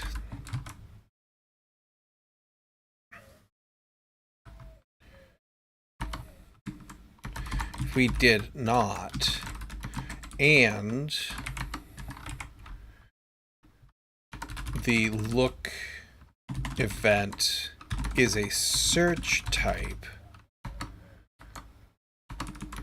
do the check, add the results to the result tracker if we succeed, add to exit list, we fail, continue. Okay.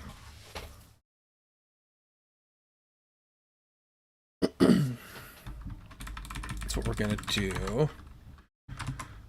So, if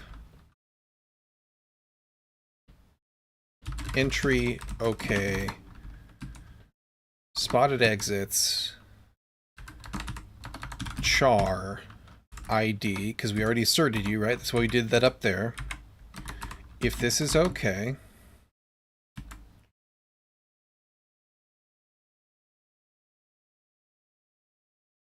it's not support. Oh, right. We need to interact with, because we also need to mutex it. That's okay. Get entry.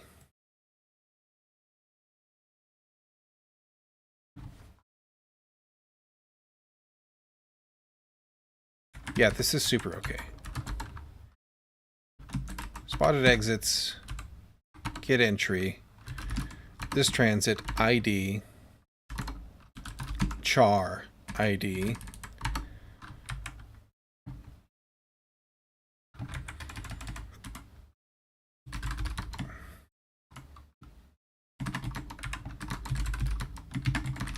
entry's not nil.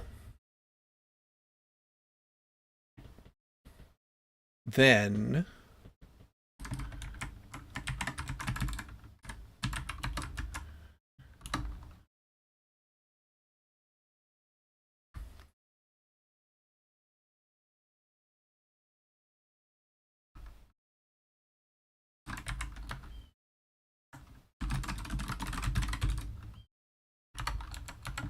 if entry success, rather if not, we'll let it fall through here. Continue. Without adding this exit. Okay. Otherwise, we're going to fall through.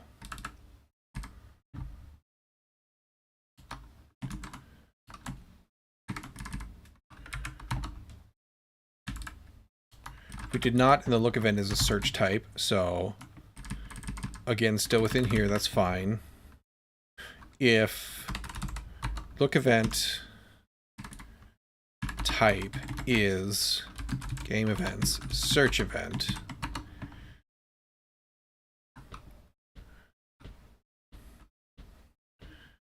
char, oh, we need to, nope, char skill check, we already got that wired up. This returns just a bool? No, it returns an int. Well, hang on. DC to C, skill ID. If this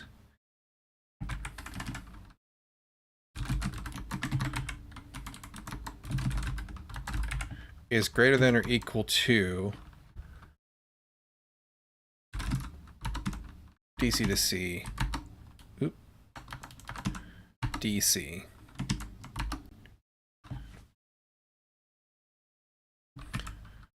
Actually,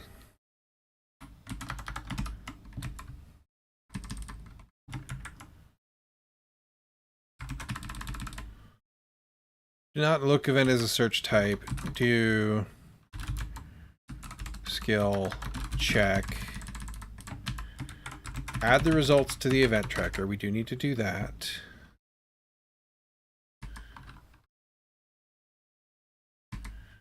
Well, actually, hang on.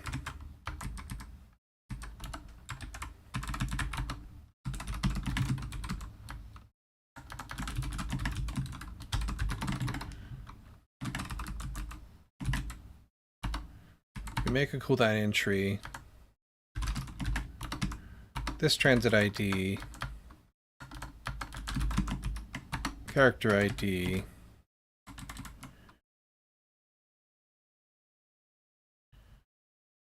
so we need to have, where did that get moved to? Did it end up in World Manager? It did.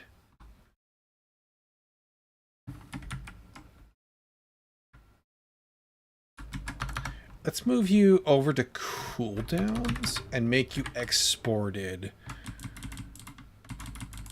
And let's just call you skill check CD. That seems good to me. Because then...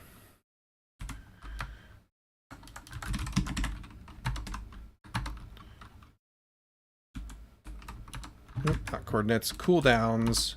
Skill check CD. Okay, perfect. Like so. Check result, success equals false. Continue.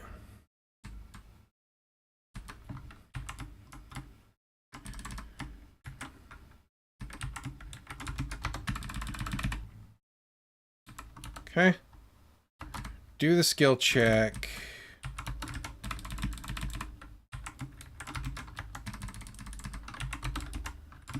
Oops. If we fail, add that result and continue.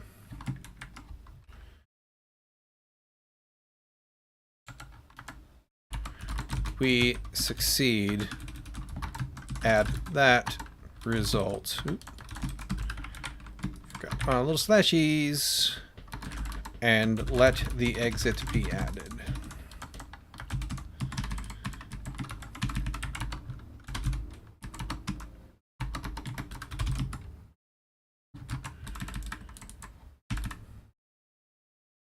Ooh, actually.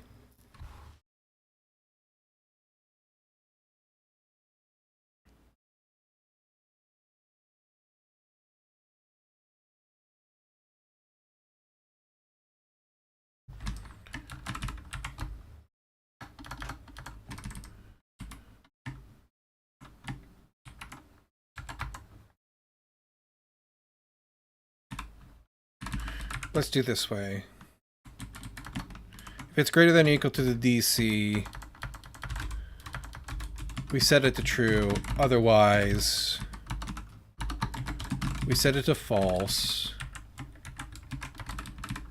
That becomes self-explanatory, really.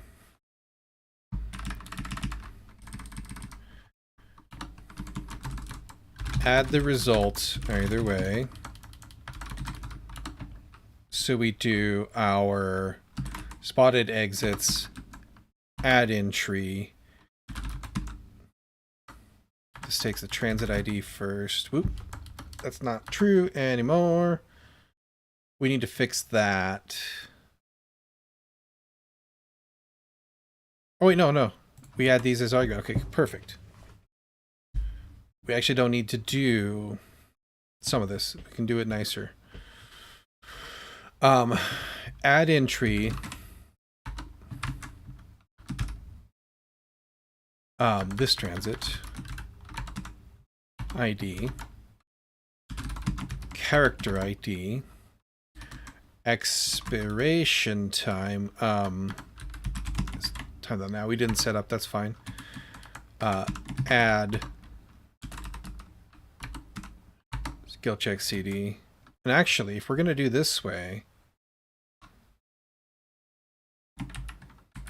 let's just do that. We'll fix that in a second.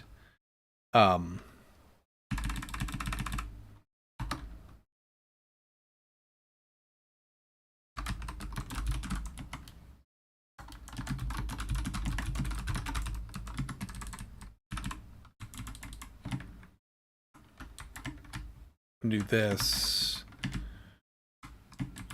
that.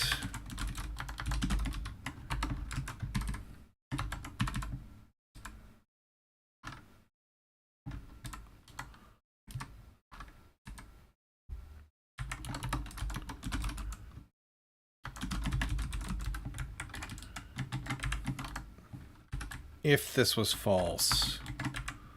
Oh my gosh. This character. Exclamation point. Thank you. Continue. Okay. Then I can get rid of this because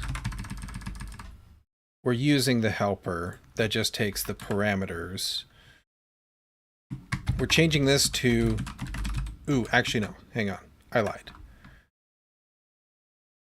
We want to leave this as expiration time to allow things to be changed. If you so choose. If you, for some reason, need to add a longer one, we'll do that. But for now, we'll still use that default. Okay. If we failed, return. Or continue, don't add to the list. Okay. And then the rest of this becomes perfectly fine, long as we return nil there.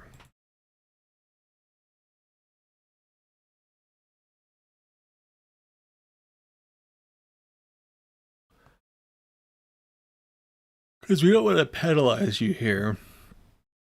We're just done checking, no matter what you've done.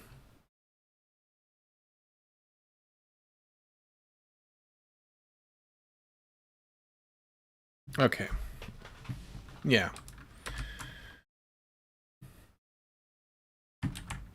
So here, we get our exit info.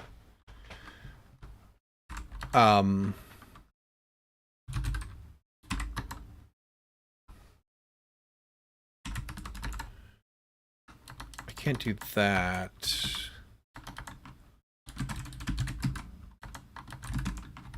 We can return a new one of them. Just empty. Error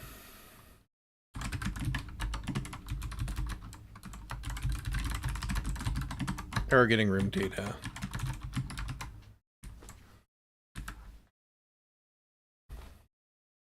Did I not add? I did not add. Okay.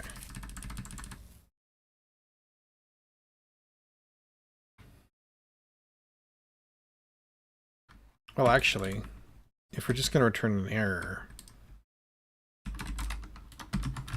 we don't need the logger then. I like that better.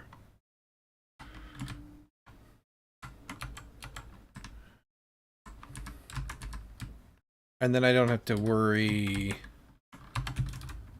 about that. I'm just going to return that and let the consumer format it like so. Okay. Now my world manager, or sorry, no, game map. This,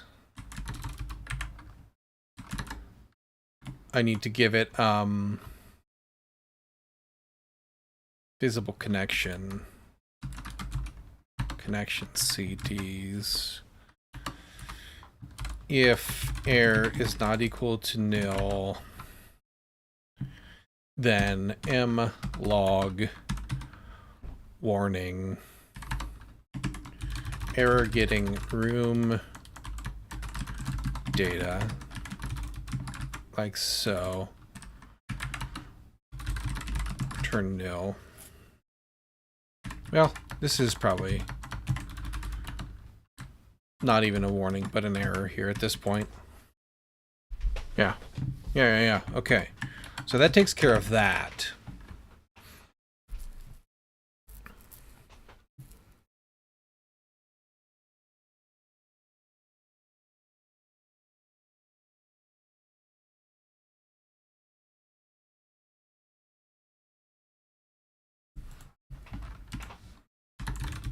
We do this.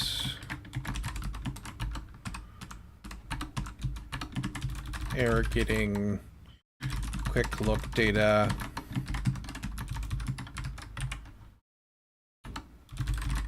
Return nil.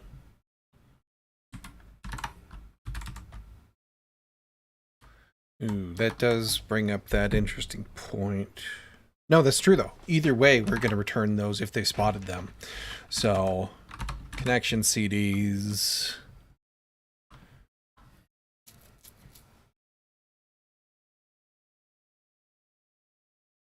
What else am I missing here? Oh, right. Yes, this needs to be...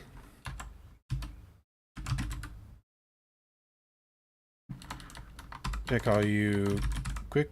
What the hell did I call you?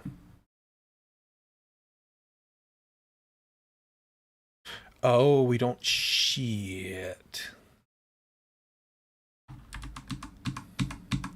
Okay. I can't just do that. I do need to give it a character instead. Forgot about that. Forgot we used the same thing. Okay.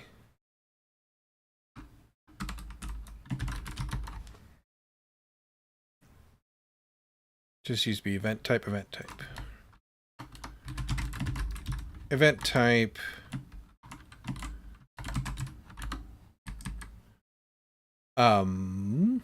Event type, there we go.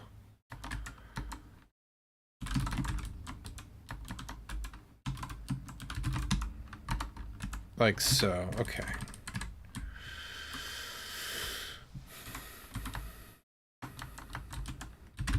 That's fine.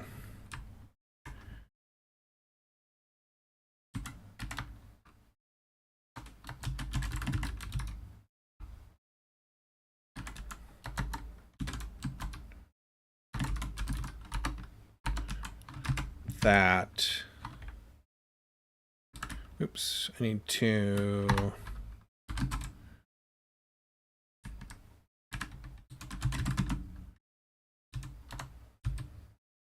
Event type there.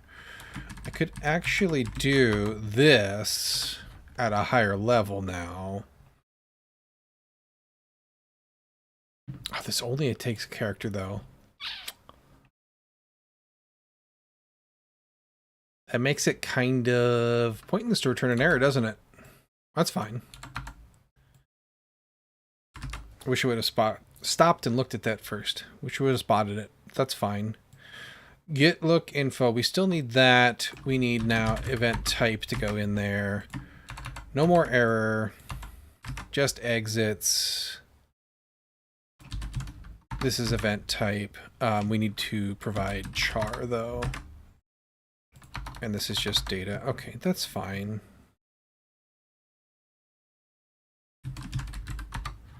That's fine. That's fine. This goes to that.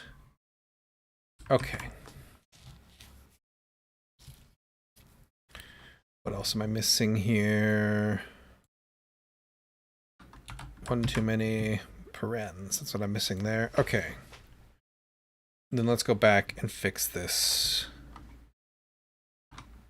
No more error. Just the quick look data so that we can toggle you back and forth like that. And then no more error comes back from this.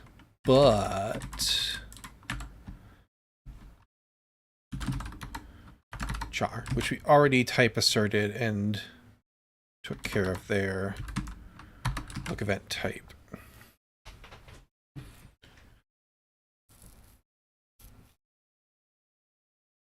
Okay, what else have I got that I messed up here? Place character at point. You need the character and the connection CDs. I'm gonna rename that while I'm here.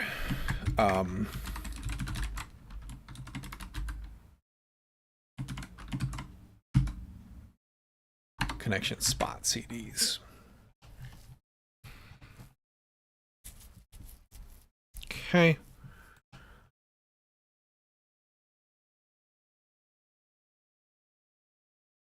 Now,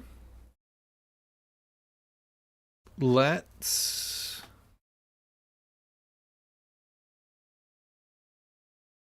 think.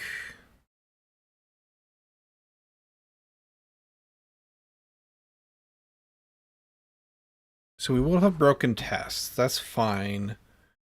Let's go ahead.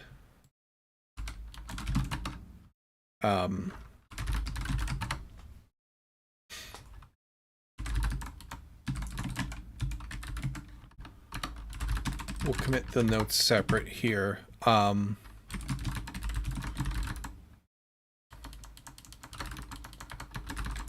did we change exactly? We changed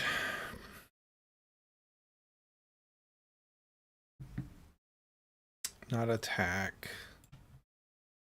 Look result. Results.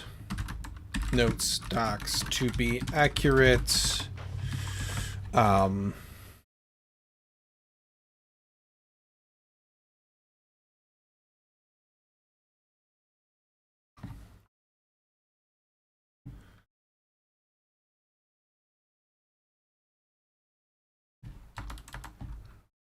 Refine the room event idea. There we go. All right, now you, oops, the rest of you get added. Tie the visible exit or exit checks on map into the exit building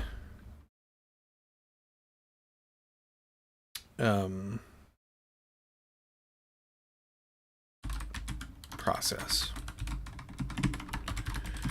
Right, we'll push that up. Then we'll go fix the tests. Then we'll go implement some stuff really quick. But I need to be right back for 1 second and get a beverage. I'll be right back.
There we go. All right. Let's get this cracked open, eh?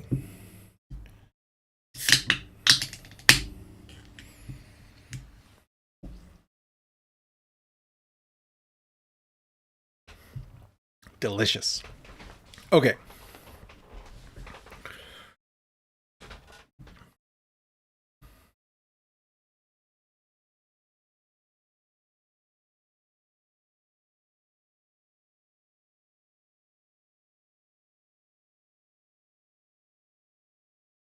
So we issue a search. Tests. Tests. This.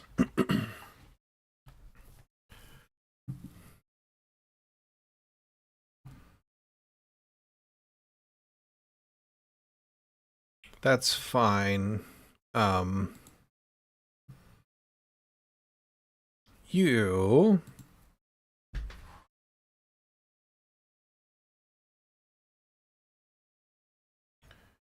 let's just start at the top here. Move via visible exit. We need to go ahead and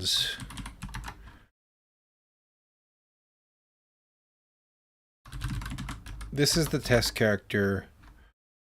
Test map. connection spot CDs.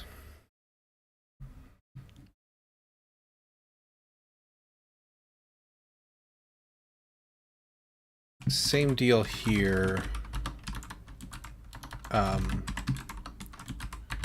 Like that. Piece of cake. Love it. We have to come back to you still. We just want to get things compiling here really quick. Hang on. Let's see here. Quick look, room only. Get room data. This is test character. Action spot CDs.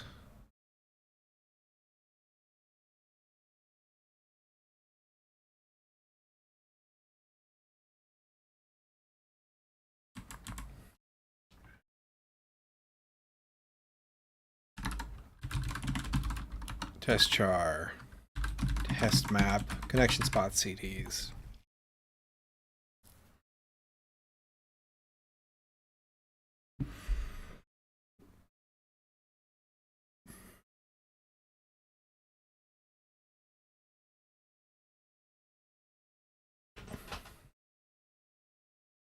Just thinking about the removal of those and all that. Okay, all of this should be passing, I think, now. Let's just make sure. Oh, no, because tiles. Tiles. We broke tile, too. And they're in the same package.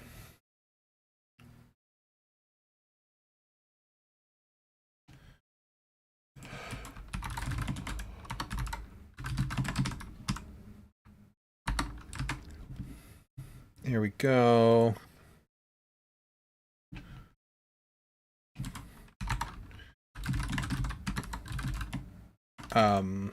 Test map.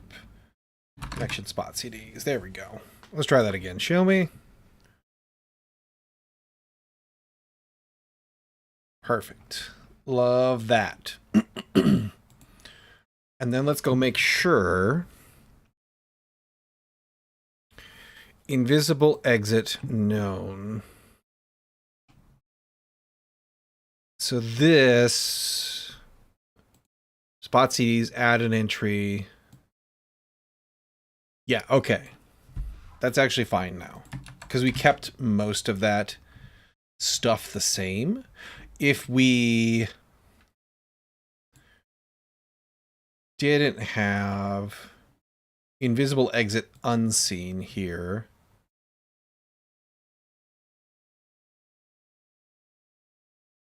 invalid move error instead got meh.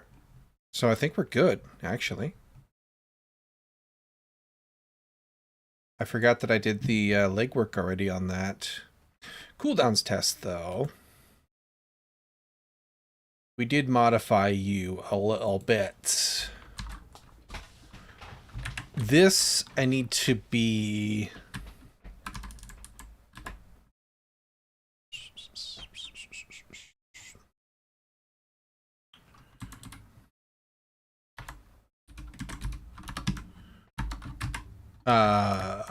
character ID here. Okay. That'll work to pull it out, make sure everything gets created correctly. Cleanup entries first index expired. What I need to do here at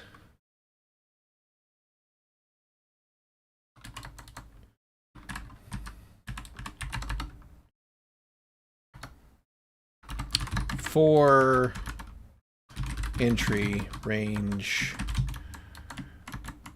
test entries, I need to do, I don't actually care about the index, I don't think here. New test tracker, add entry, transit ID, entry, character ID, entry expires at, and entry success.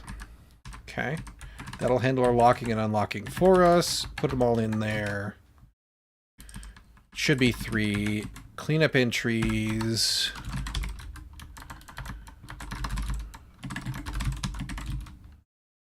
That should be that.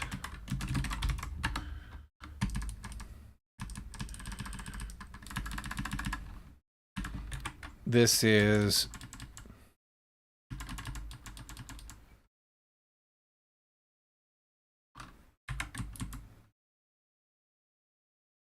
new test tracker entries. Should be key and then value.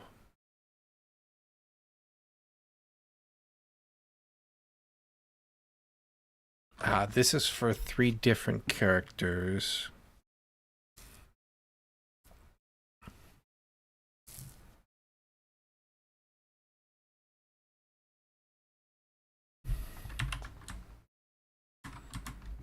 So we can do that.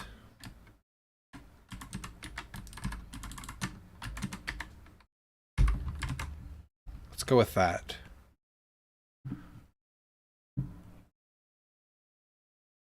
This was 10 minutes ago. The other 2 should survive.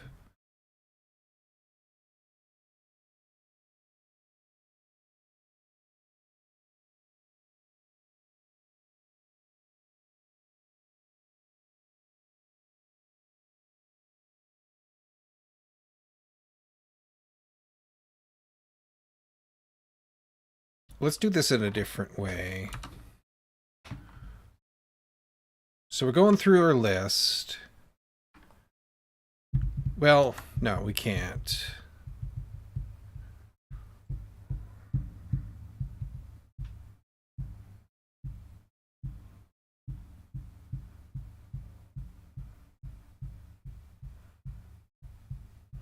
Because we put them in different,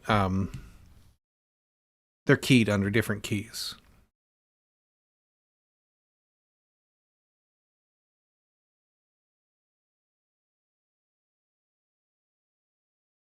That's fine.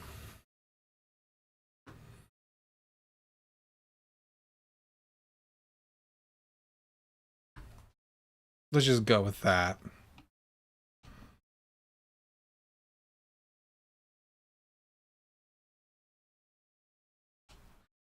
And then we've done the same thing here, just making sure that the last entry gets expired correctly. So we're going to grab you. Like so. And we'll grab this to replace the append bit there.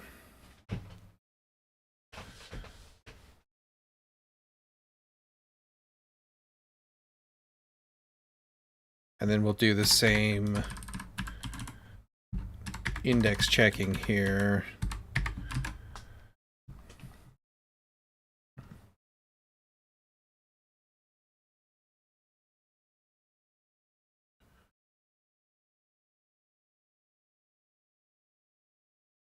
And this is actually probably good to keep too, because we're reordering things.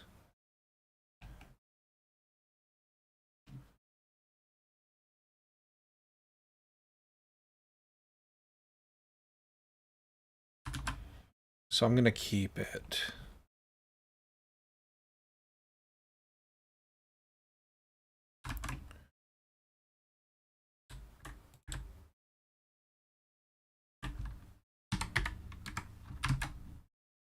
Okay. In character entry and character are present.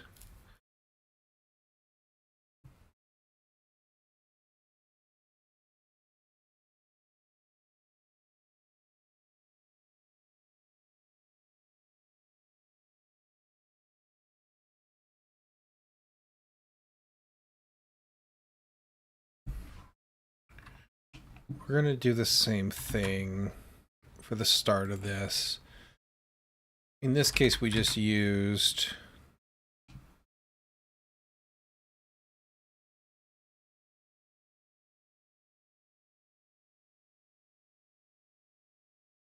We used our ad to help set up for our Git test. That could be a thing that's a troubler.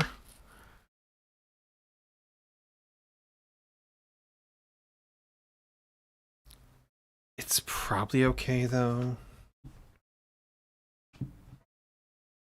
We also check with a not present one. And we also check with one.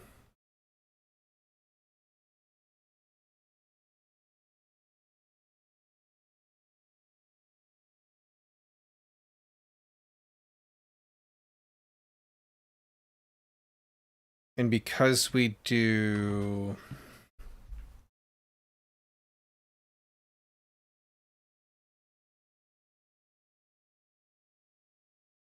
character entry not present, character is.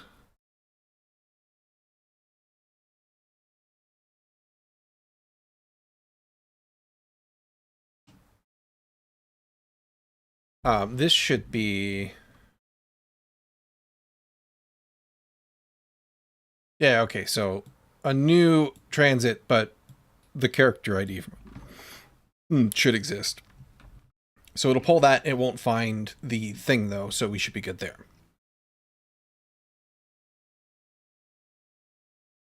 Okay, test at entry.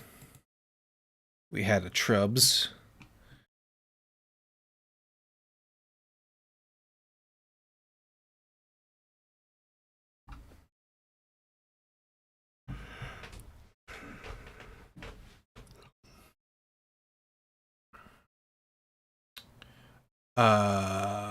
Oh, because it's a list. So we expect this to be index 0. Okay. That fixes the broken tests. Let's go ahead and commit that. Actually, let's double check here. Run everything. Okay, so we do have some stuff still broken.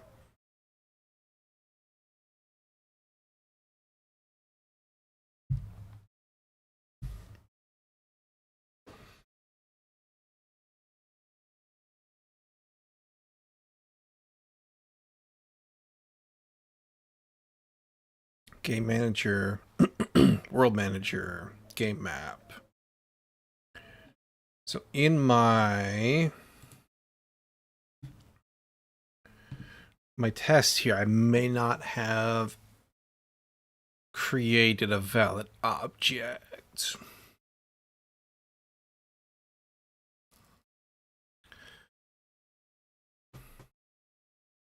And this is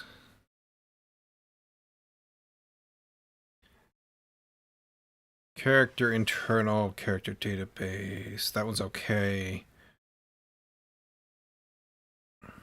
Hang on, where'd you go? Game events, no test files. Which.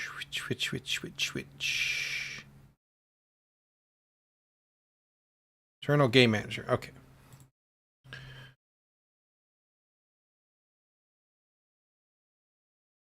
Game manager right there. You should panic. There we go. On create account.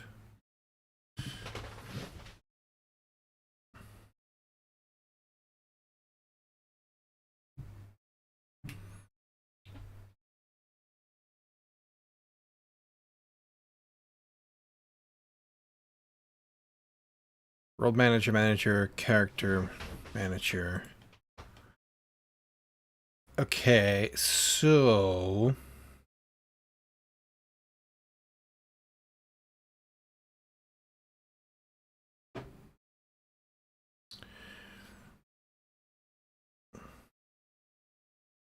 it's because you don't have a map.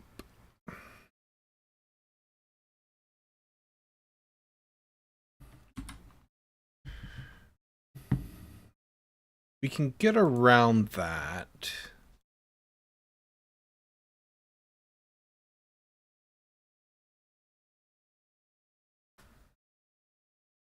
Game map do tick. There's our problemo.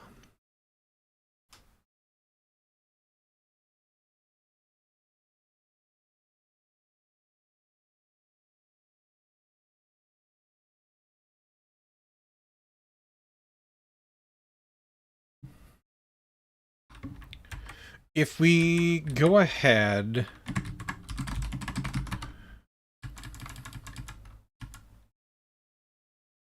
and make this a list, wrong syntax,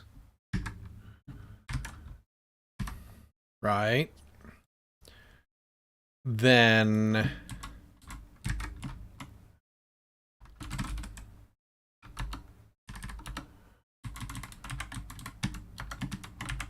we can do that.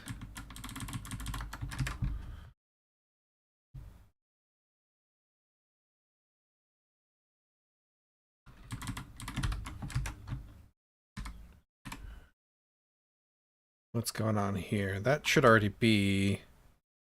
Oh, right. List of pointers. Duh.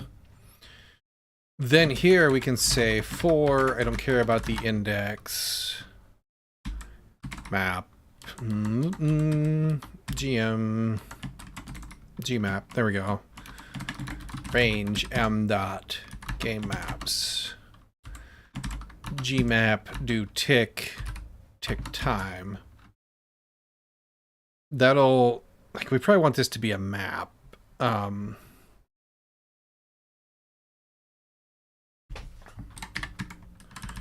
But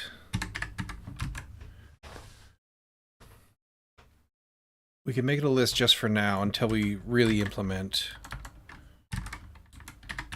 what we want to implement here.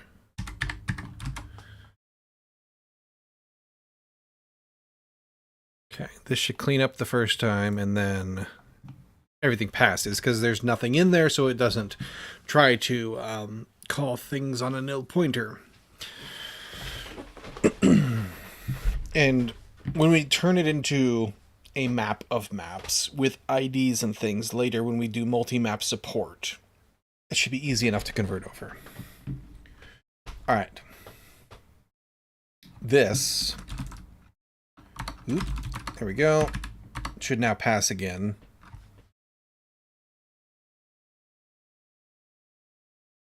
Beautiful. Fix tests that were broken by the refactor. Temporarily make the world manager hold a list of maps so that tests don't have to fully mock a map to pass when they don't, well, fully mock a map when they don't need one to pass. Okay.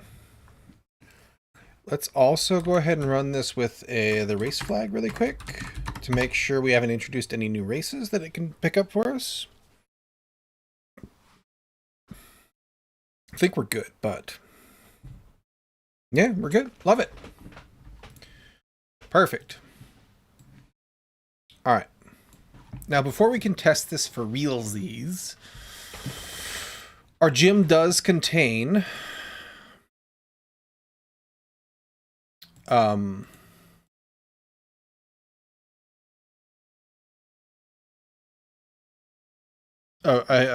with a hidden exit. There's the word I'm looking for.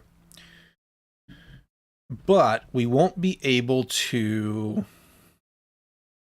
actually use it right now because we need to tie in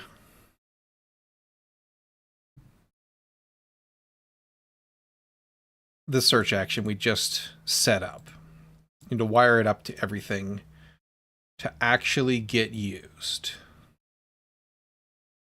Those can probably stay open for just a second here. Okay. Oh,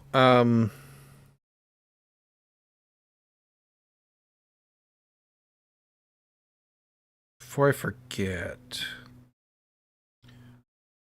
I don't want to do that just yet. I want to actually make sure that my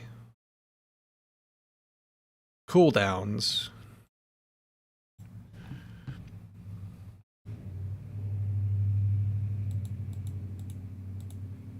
game map. There we go.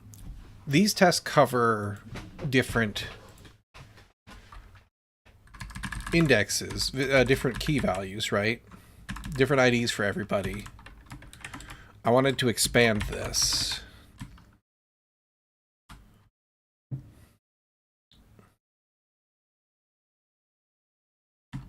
The list itself. And let's actually just put you...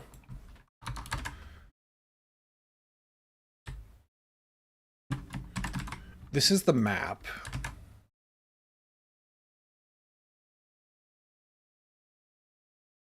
Well, actually, hang on. I want to make this a little bit better.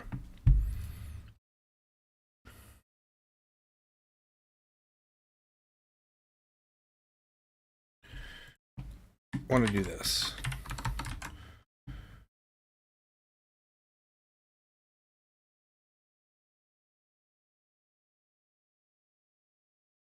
You're going to become this, right?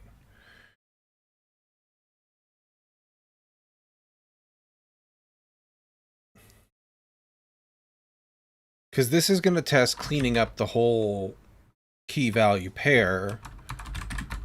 No.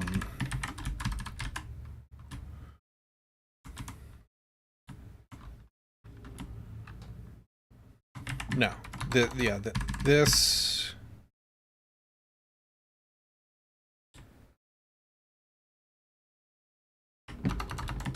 This is values. So... we want this to be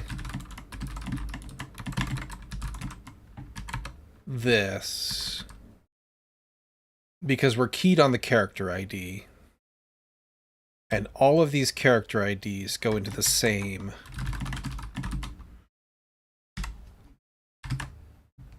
character. And then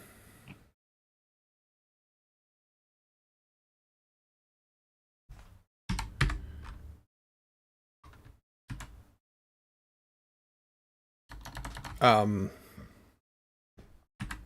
don't want to do that either. I want to do this. I want to make this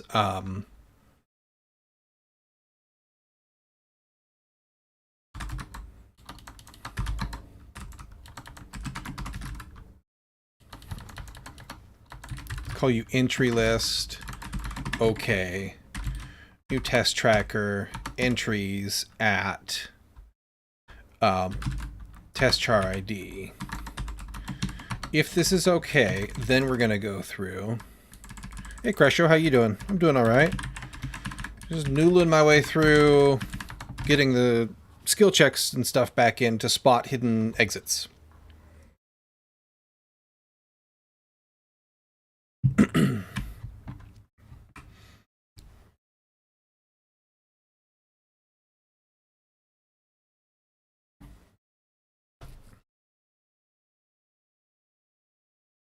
This might need some other things, but for now,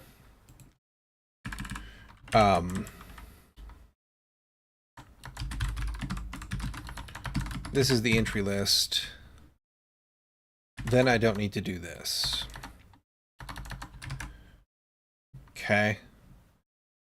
And all of these tests are actually going to be pretty much the same because we're testing cleaning up within the list as opposed to just removing the key value there.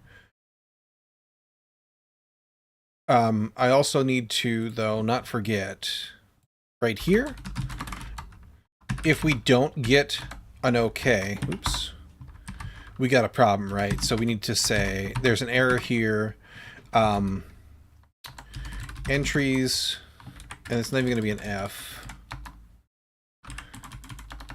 Entries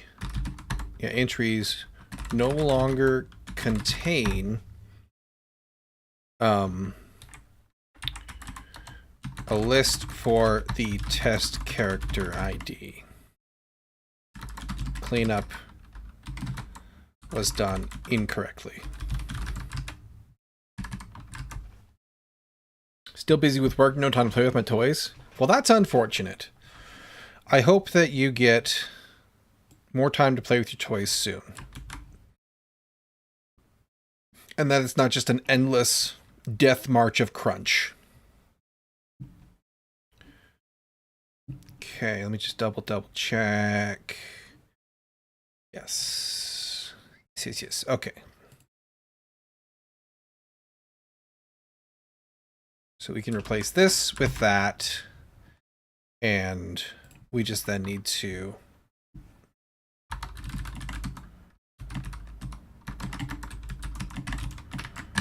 put all these in.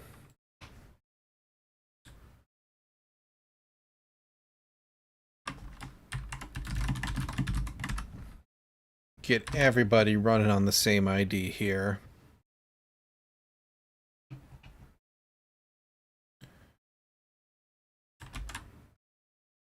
Like so.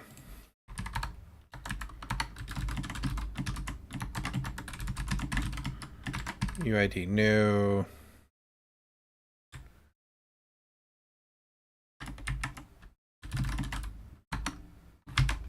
Okay. These should all still pass. Everything should be happy. And it looks to me like we're good. Let's go ahead. Improve the skill. Improve the cooldown. Testing.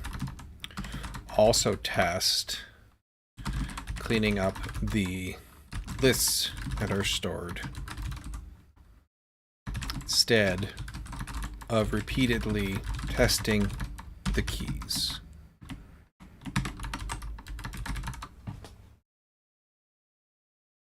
There we go.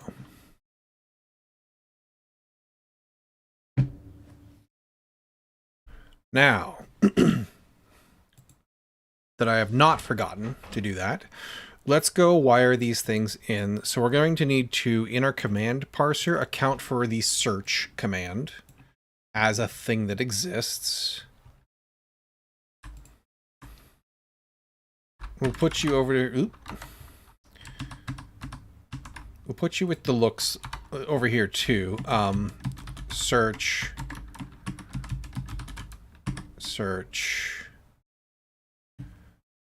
and then this.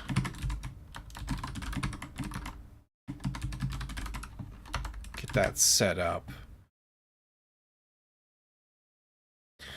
It's not yet crunch time. I just want to finish this big change. Too many distractions during weekdays. Ah, I see. The endless meetings to ask you if you're done yet and if you have any blockers. Slowing down progress. Say it isn't so.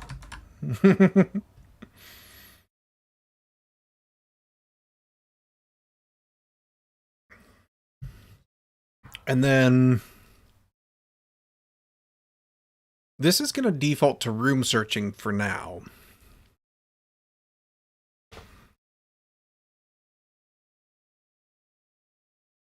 But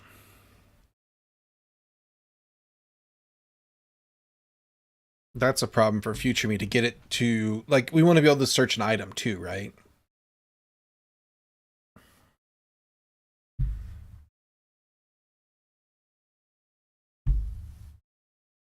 Something like that, just more nonsensical. Rip. So it's going to end up kind of looking like this, I think.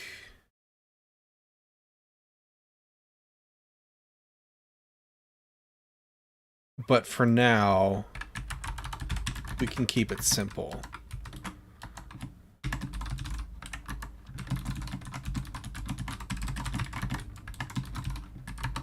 First event.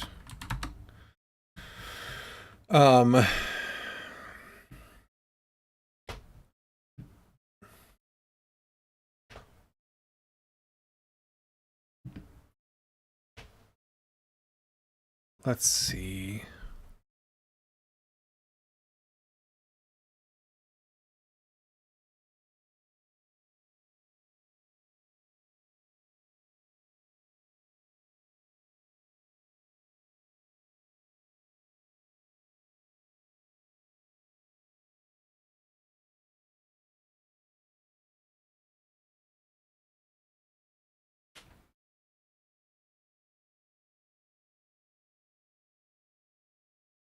I don't really need...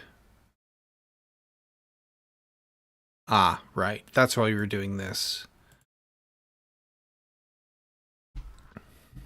If the next token isn't the end of the line, then something else is going on. That's why we were doing that. So we're going to do the same thing here. That's good. Which makes me wonder...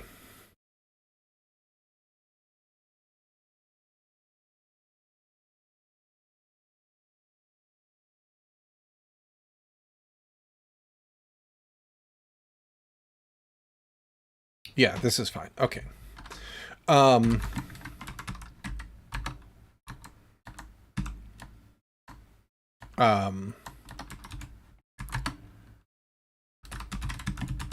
This, like so.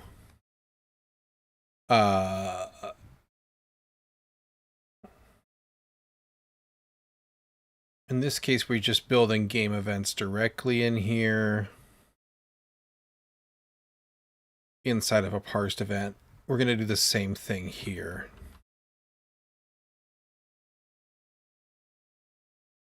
Parsed is the parsed event. Event type, game events.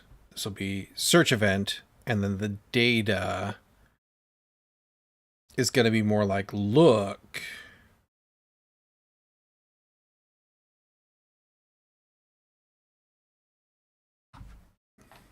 So we're just going to end up appending tags, I think. So that we're prepared for other stuff. Yeah, so that is that. We advance the token still. And we do the same thing. As long as the current token is not EOF, then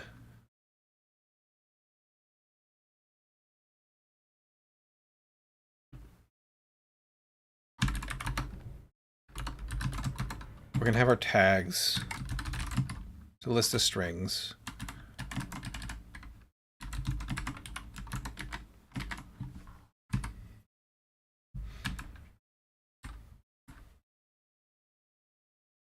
Not new. Make.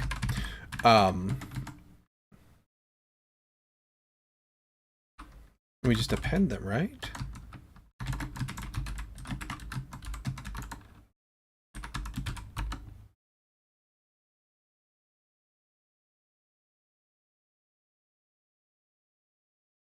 The literal.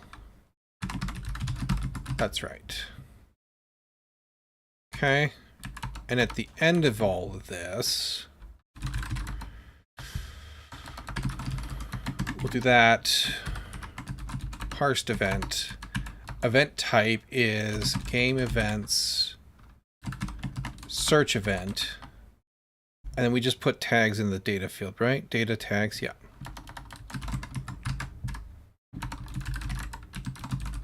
Return that. Then, in our client handler, playing game state, in here, where's this duplicated?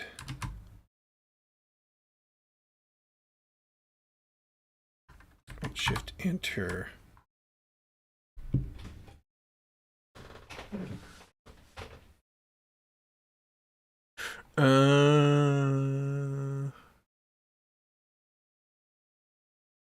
We'll take a look at that in a minute. We also need to fill in. Let the people speak again. I think we used to be able to speak, and it went away as it refactored. We'll keep you up here with the looks still again, because you're kind of close. Search event.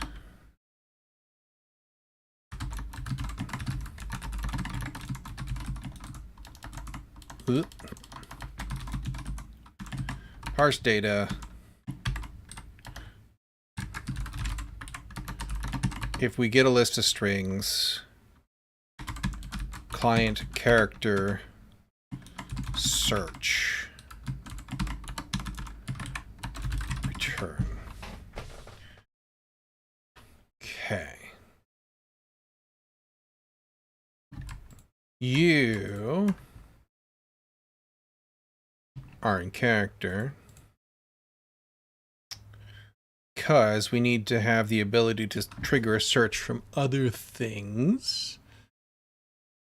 Character.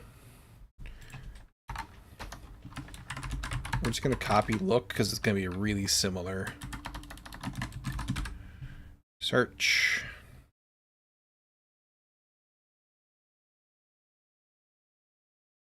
That's along let the map resolve what's going on. That's still valid. This is a search event, tag list, the log, create, boom. I need to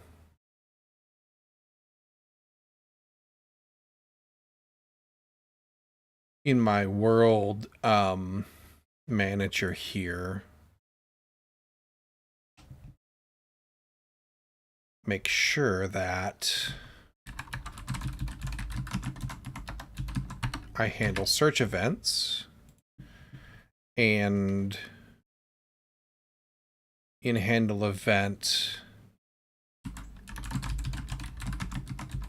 you actually go into a search event on the map here, or into a look event, sorry. And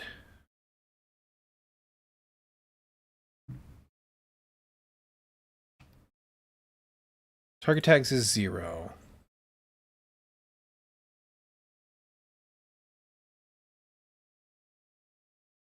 That's fine. Here, I want to make sure if look event type is not, well, actually, no, that's wrong.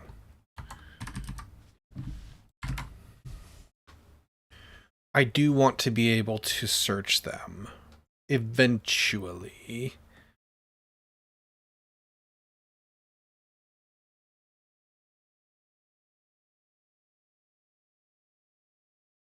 Best match.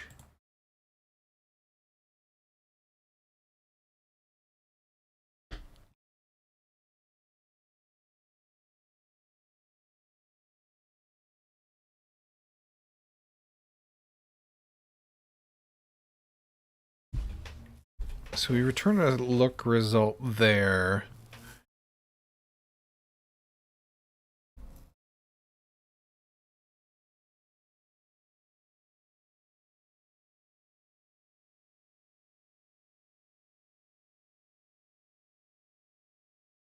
That's good, because I do want to pass that through.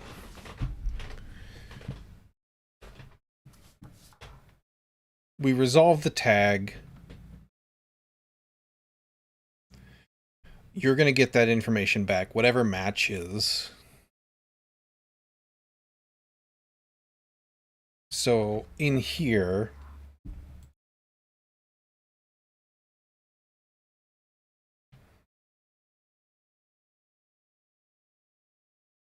not in command parser, in our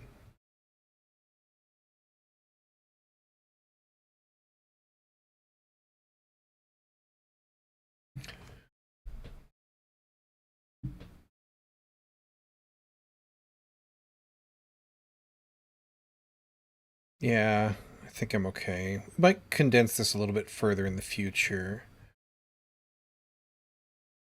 But in our handle server update, when it's a look result,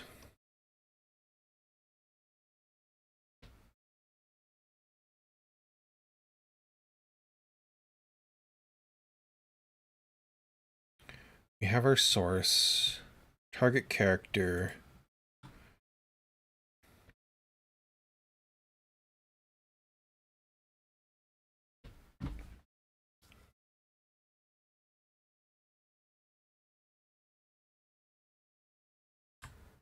If I do look at on them,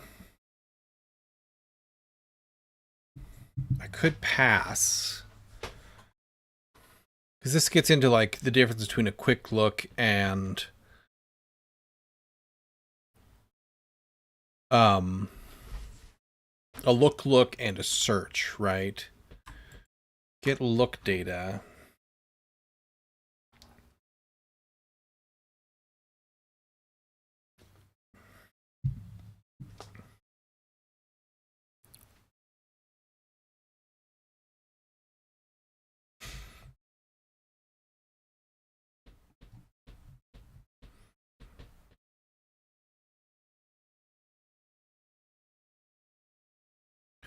And then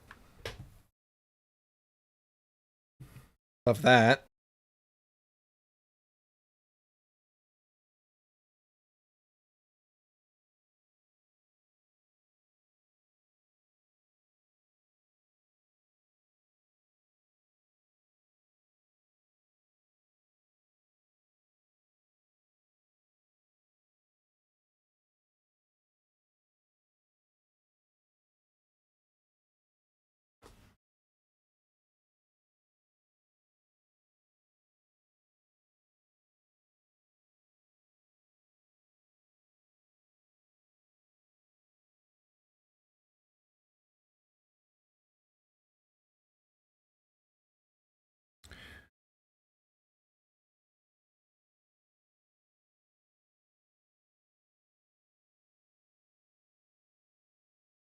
all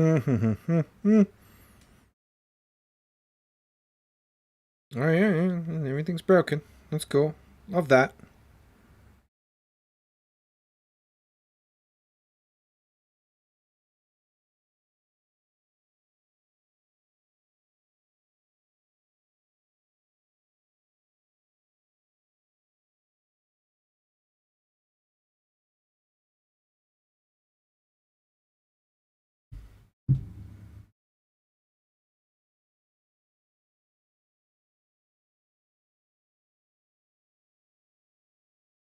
Stabilize my connection.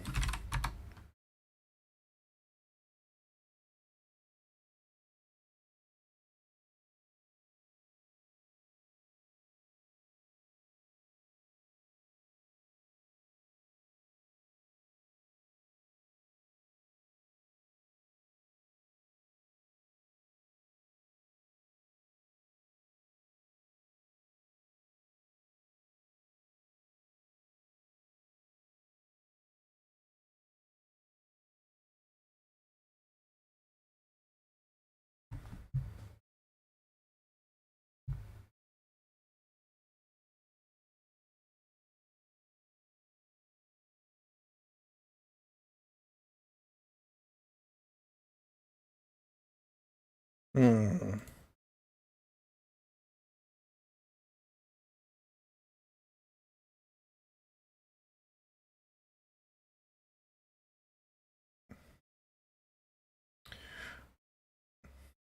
Nothing.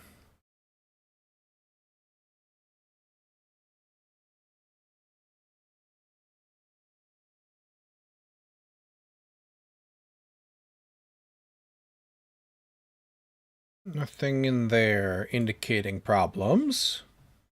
Everything here indicating problems.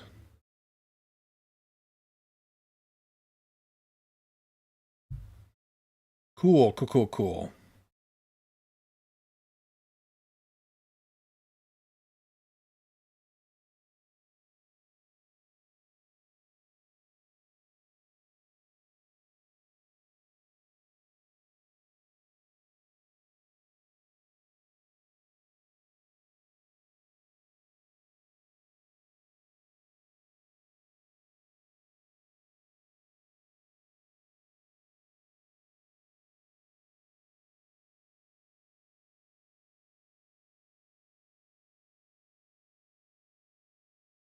Hmm. Hopefully it'll stabilize here in a... But...